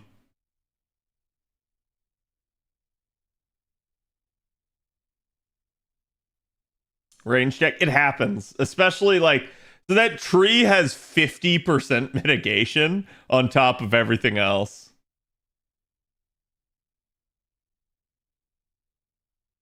Let's do that. And then we'll do boom boom. And we'll see. Because again, that should now clear Ashvataman, and it should be that we need the only the tree itself, and it should be very close to dying. Granted, I'm not sure that I'm really getting very much out of Martha for this fight. Oh, what the heck is that remaining? Okay, Jesus. That was a crap ton of HP remaining on the tree.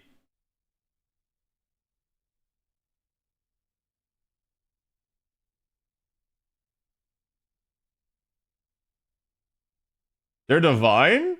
I don't think the tree is it?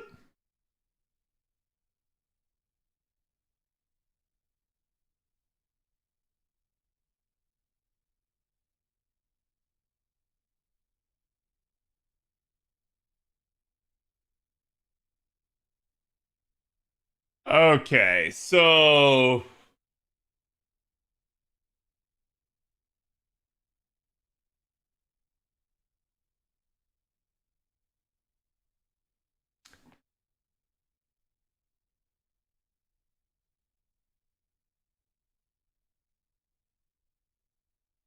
now the question is, do I want to actually defend with Tamamo?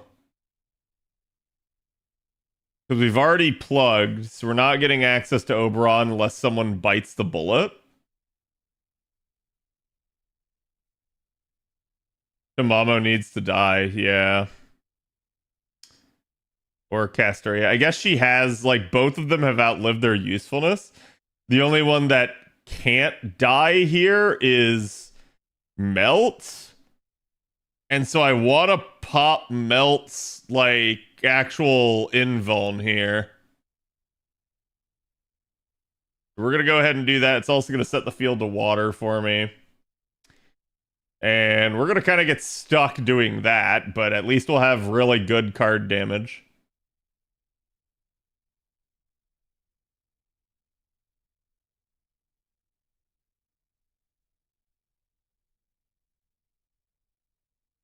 Okay, we bar break both. Wow, that refund, holy crap.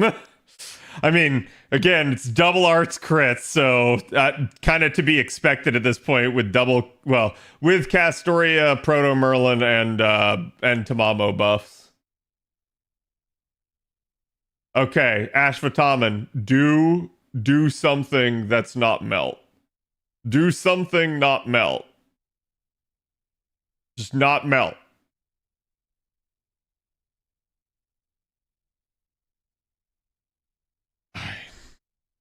I hate you, Ashvataman.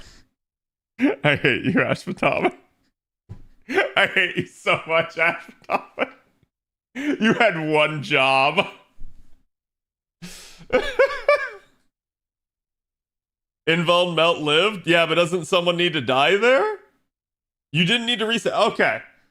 Well, wait, are you sure? You're sure that I would kill? Even without the Oberon? Oh, wait, no, I don't have an Oberon, do I? Okay, maybe. No, I do have an Oberon. Okay. Yeah. Fuck it. We ball. I was sitting there thinking that I needed someone to die, but you guys debated me. I didn't need someone to die. Because, yeah, damage is good, and at nothing else, I still have Melt's third skill, so that'll pretty much just be a thing. Plus, the tree will probably end up charging us. Everybody should have over 30%.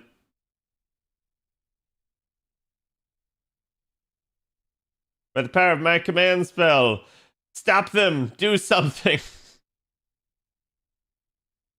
Gonna be alert, no problem, King.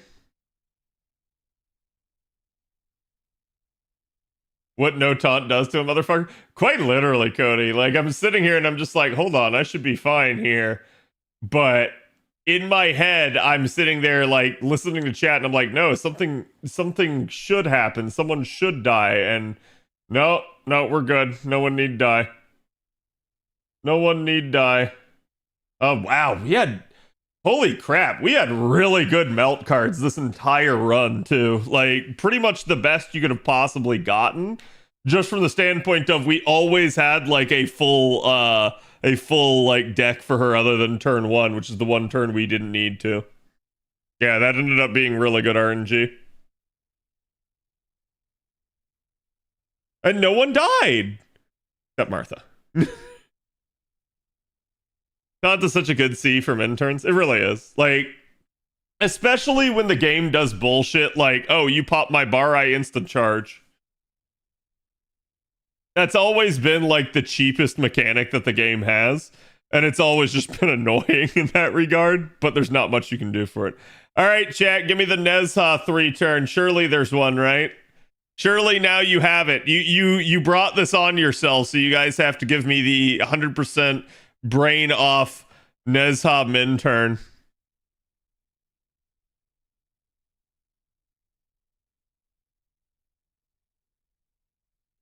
There's a 3 turn of it? I'm sure there is. NP5 Eris comp? Wait, Summer Eris? I have my Summer Eris online. Did I level up my Summer Eris?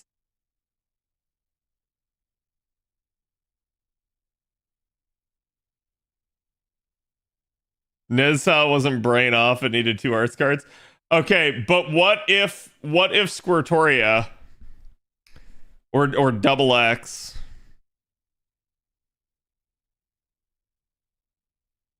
What, Brain Dead Immortal team? No, dear God, that'd take forever.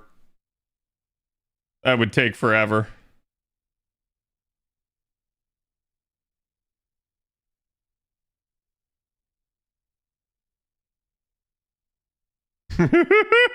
Haven't taken her to a node. Yeah, I haven't leveled up her skills yet.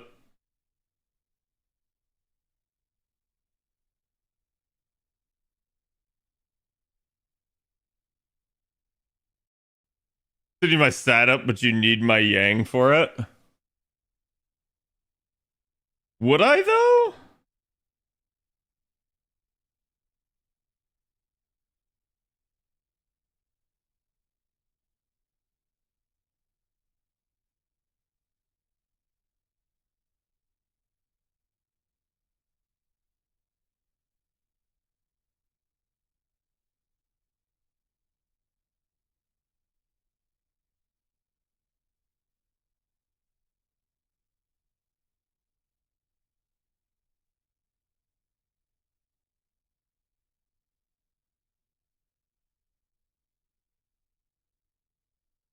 Avalon doesn't exist.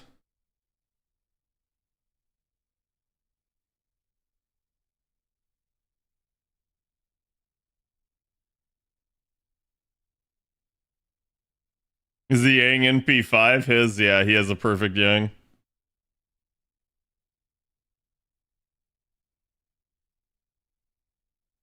See, this is the alternate dimension in which Avalon is a whale.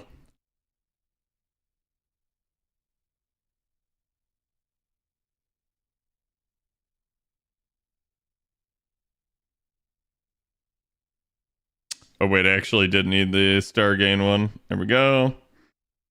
Boom. Boom. I'm just doing this since I gave Avalon shit earlier, chat. We're gonna let his unit show off.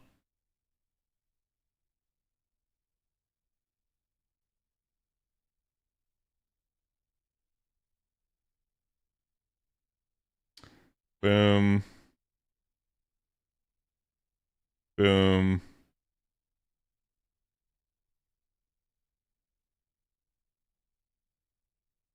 Does it have to be?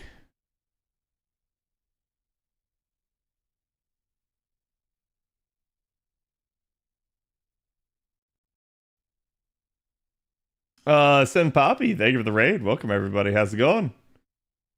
Avalon, I assume you're not using your back slot there.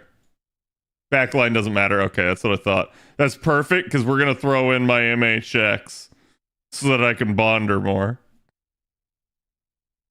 Going good. Glad to hear it. Again, thank you for the raid. Welcome everybody. We're just getting ready to do the super reco here. We have 3 turned every single one so far with a really big asterisk next to that. Not without difficulties. Scotty also doesn't matter. Yeah, that's what I figured. We're just getting the composition set up here. Oh, I am stuck. Oh, Kimba, thank you for the gift. Appreciate it. What were you guys up to, Poppy? Oh God. I don't normally do this. I did all the super recollections on JP. But NA I didn't bother. Wait, you used OG plug suit? Alright. Alright, you mad lad. OG plug suit for the stun it is.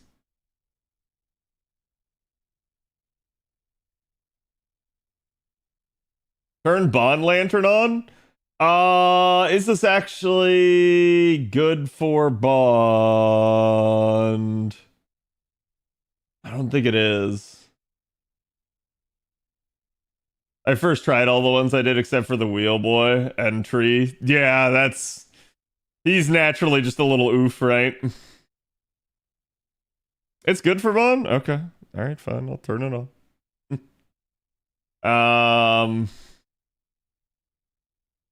Is this God Juna one? No, we went backwards. This is basically Nezha. We started with God Juna, then we did the tree, and now this is Nezha.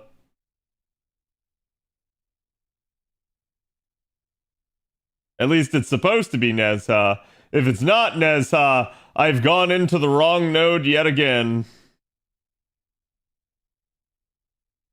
When I take Bonsi, I did take one on the back line, but it was the smaller one. No casualties, so that's cool. Nice.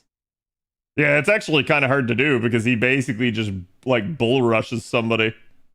Okay, chat, we did select the correct node. All right, Avalon, I'm assuming similar setup here.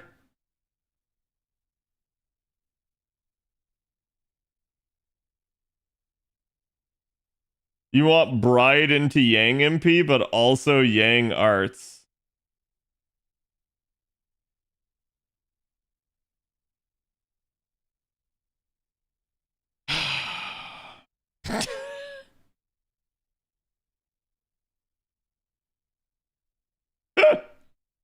Over and over, I swear.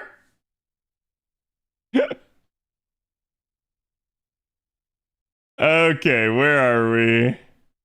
Now we just gotta get Avalon to show up again. Damn the RNG aspect. Ooh, Seth's got a nice one there.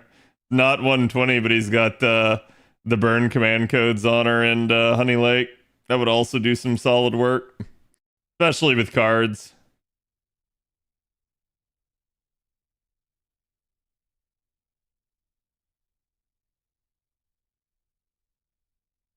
I did mention it's more RNG. Yeah.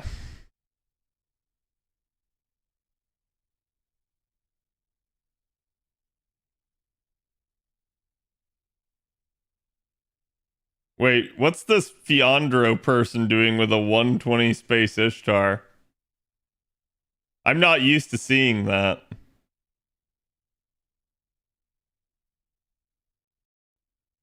There we go. Absolutely one of my carries in the recollections. It's really funny because like it's so hard to quantify why she's so good compared to like say just having Merlin and stuff like that. But this is definitely one of those ways. Just having that extra little bit of art synergy is a great case for her. And it's a great case for why, like, you know, the quick card type needs something like this, basically as a more challenge oriented support or somebody that can like split up their charge and protect the party. Like, either way, quick just really like someone like her in this scenario is giving you that, like, yeah, if you have that synergy, it's so much stronger. By the way, you can switch around Proto and Castoria. Should I? I don't feel like that's to my benefit. Maybe. Oh, there's my pop-up.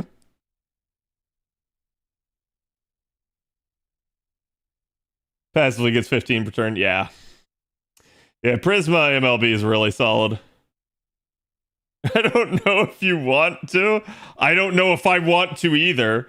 You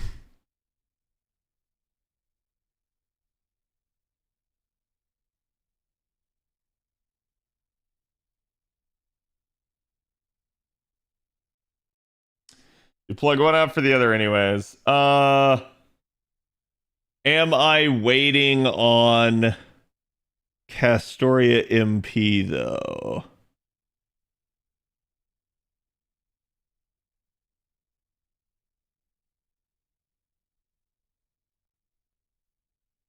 We'll go with it.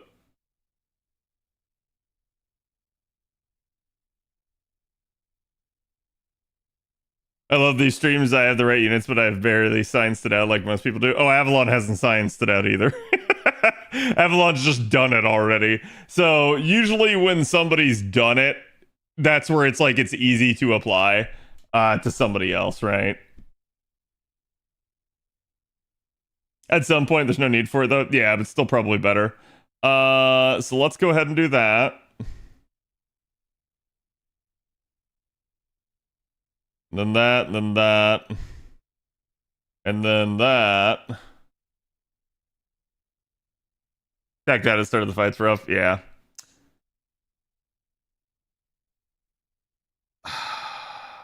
I'm just debating if I should go ahead and use the invuln here.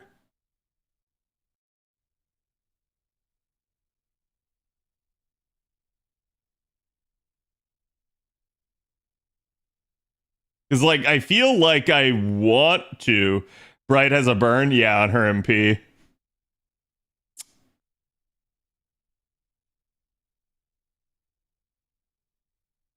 Because it's just going to prevent any sort of like wombo combo damage. Use Yang S2?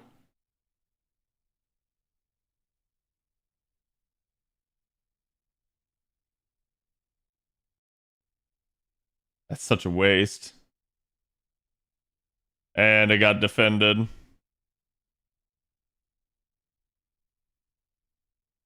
you want me to pop the others?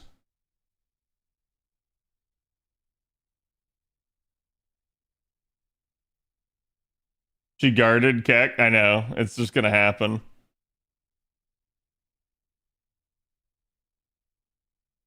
I'm just debating holding back the invuln here or not, but I think we'll hold it back in case somebody dies.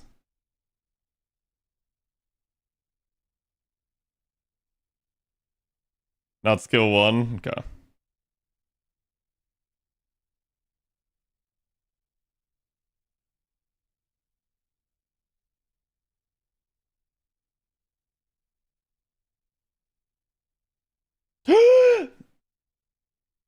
God. My fingers, I swear. My fingers. Plug attack too? Okay. Yeah, that's right. I forgot we had that. We have the it's funny because we were literally just talking about it. This is my issue with these. I almost get analysis by paralysis where I start thinking about too much shit. Alright, Scott, you saw how fast I caught it. I immediately accidentally touched it, took a deep breath, and killed the app as fast as possible. Because I just freaking knew.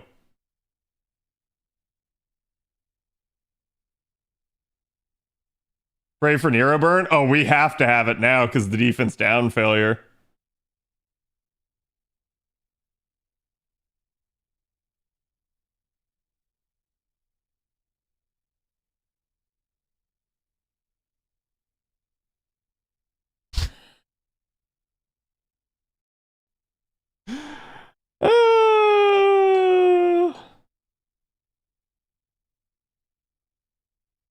Of course it failed. Yeah, this run does not like me. It happens.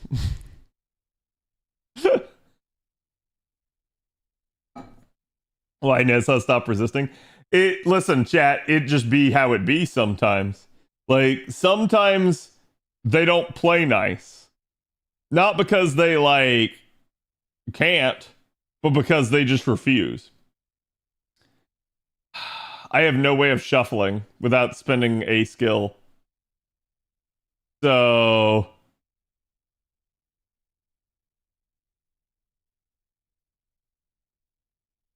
this is all I can think of. And pray to God that I have the refund otherwise.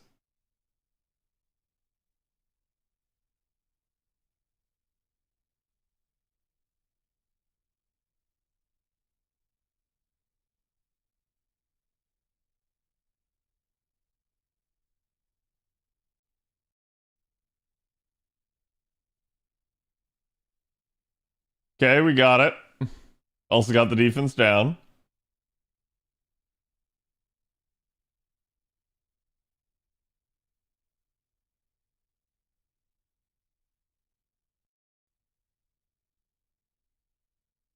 Woo! Just enough. Oh man.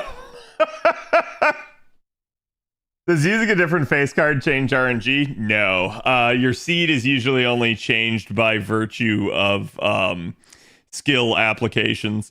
There is some level of you can kind of change a seed if you can kill something, but no, like and it's really weird because the way that like seed application works too, especially with regards to like critting, can be really spicy because there is an internal like crit star count inside of each and every card that basically determines whether or not it will crit. And so sometimes the order in which you place them will matter. People will see that as it changing the seed, but it actually doesn't. The seed is still set as what it is. But you can play around with different cards to manufacture a crit sometimes. Sundays on East Kiwanuka.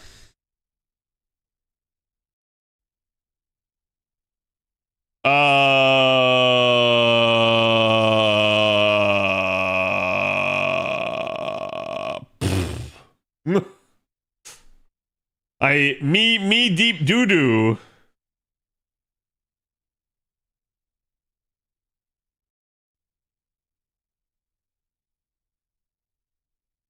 Okay, we at least get all of this as overkill, but yeah, that's a little bit too much for a quick card to do, even with a crit.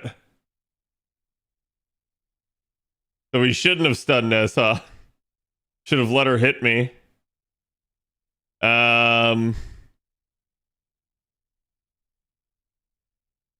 Just command seal easy. I can't just command seal.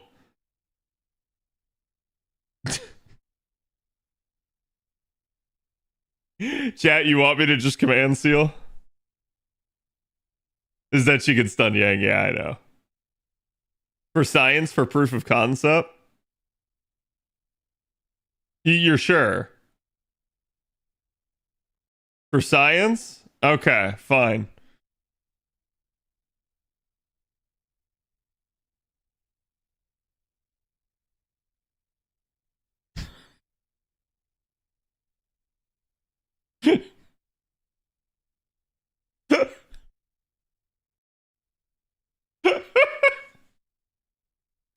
Why not, chat? If we're gonna do one, let's do two. You should have healed up, Bride. No, it's fine. Let's not be wasteful with our commands. We need to know numbers, yeah. Do you think an NP1 level 100 Yang can make it?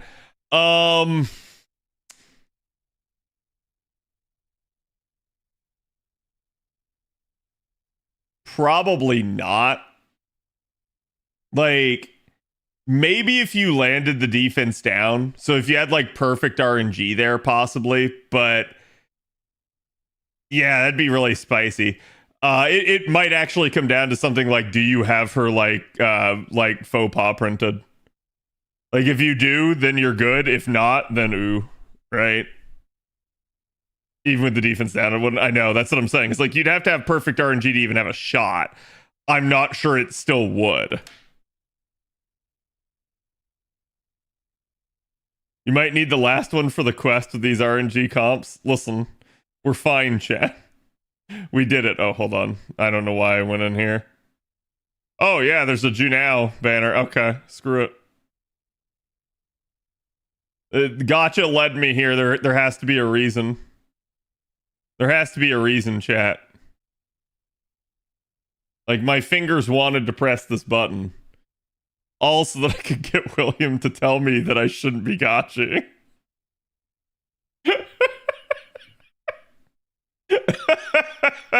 Oh, look, a Space Ishtar banner. Anyways. Only to suffer, yes. Thanks, Tell. What was I gonna do? There was something else I was gonna do.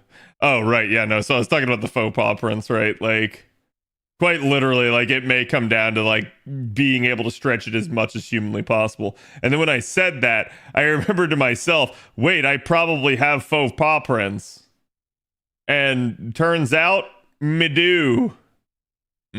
Tasty. 48 million right down the tube. Eat apples? Yep. What? Yep. Listen, chat. You got a few? I got a few.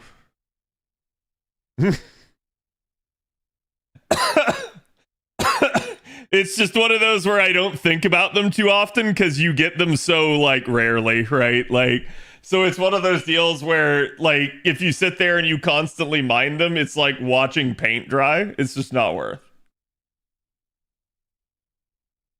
Funny, I think I said would love Nezha beforehand. I mean, maybe, right?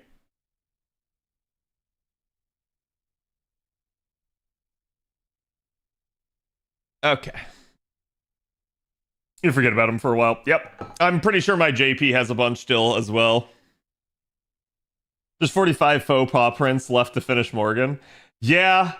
So this is, and I've talked about this, right? So let me think about this real quick here, chat. So, how many faux paw prints is it per card again? Let me see. So it's increments of what, 20? So you need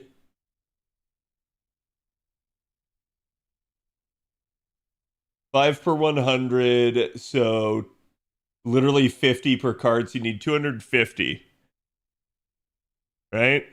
Oh, is it 25? 25 per card. Okay, so you need 125. So sorry, I was double. Yeah, you need 125 faux paw prints to finish. You guys can see, I don't think I've bought any faux paw prints on my NA. So this is like as far as you can be. I have one unit completely done, and we are now working our way through the second one, right? And like, that's okay. But like, the issue at play here is, so let's see. So then that's another 25. That's another 25. And then...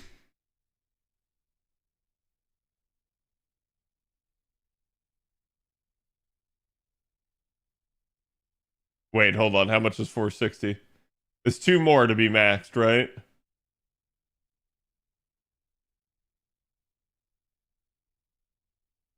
Are you sure you're not having some in the mailbox? I might. I can go check.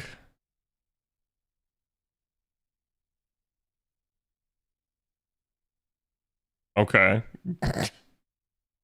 Maybe.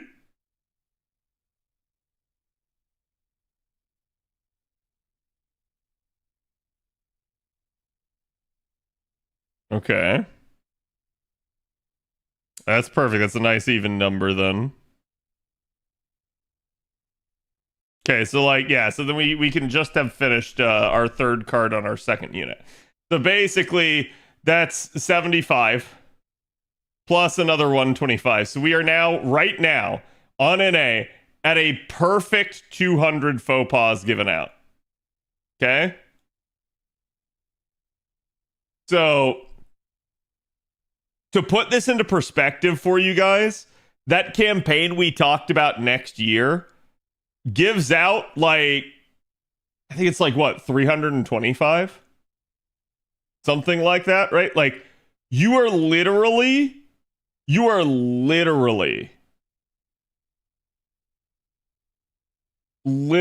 given more than the game has given out to that point. Like, in one fell swoop. Cad, you're missing too? Am I? Filter your box? There's no filters, chat.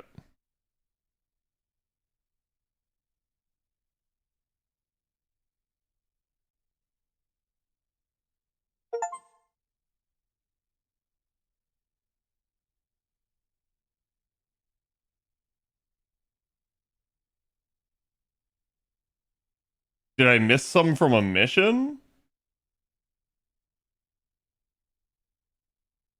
That's like the only thing I can think of.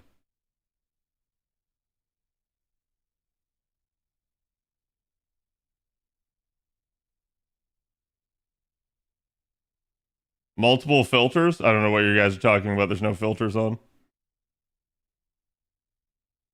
There's literally nothing enabled. Like, hitting default gives you nothing. Did you do all the Trom quests back then with the pause? I don't know. Maybe I missed some.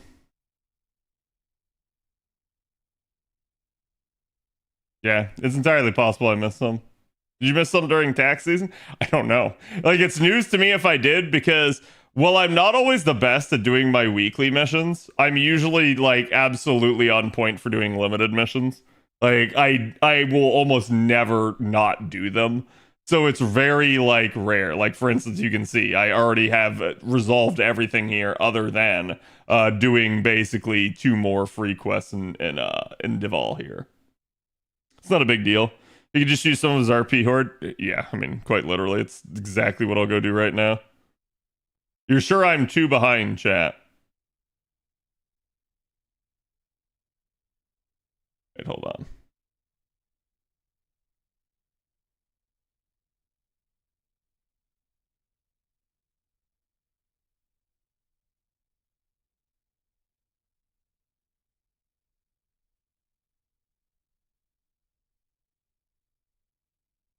For 130k mana prisms? Yeah, what about it? Oh, chat, do you guys have mana prism problems? It's a thing, right? Like,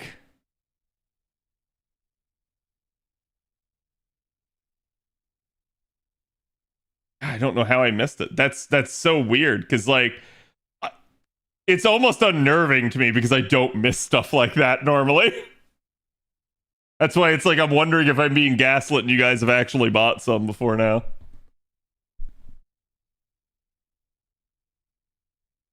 My bet's on forgetting to claim a reward. Maybe? That's usually not a thing either for me.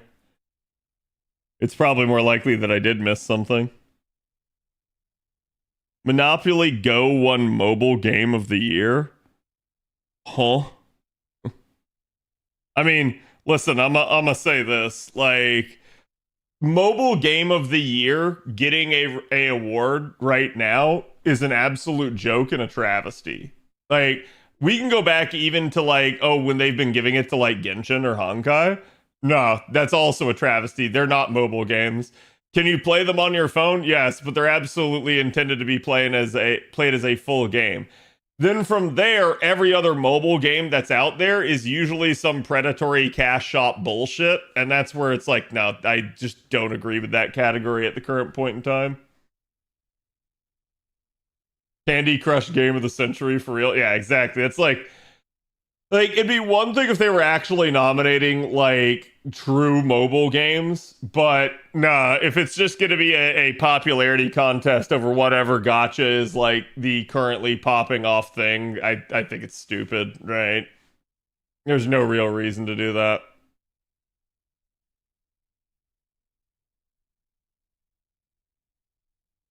Okay, so chat, let's do some media share. Since we've put it off long enough, since chat debated me.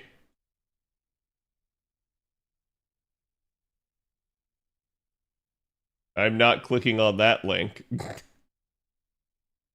I assume either Zephyr or Steve just sent me something terrifying.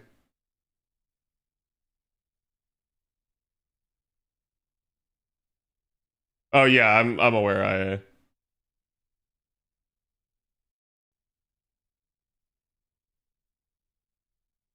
Okay, where did we leave off last time?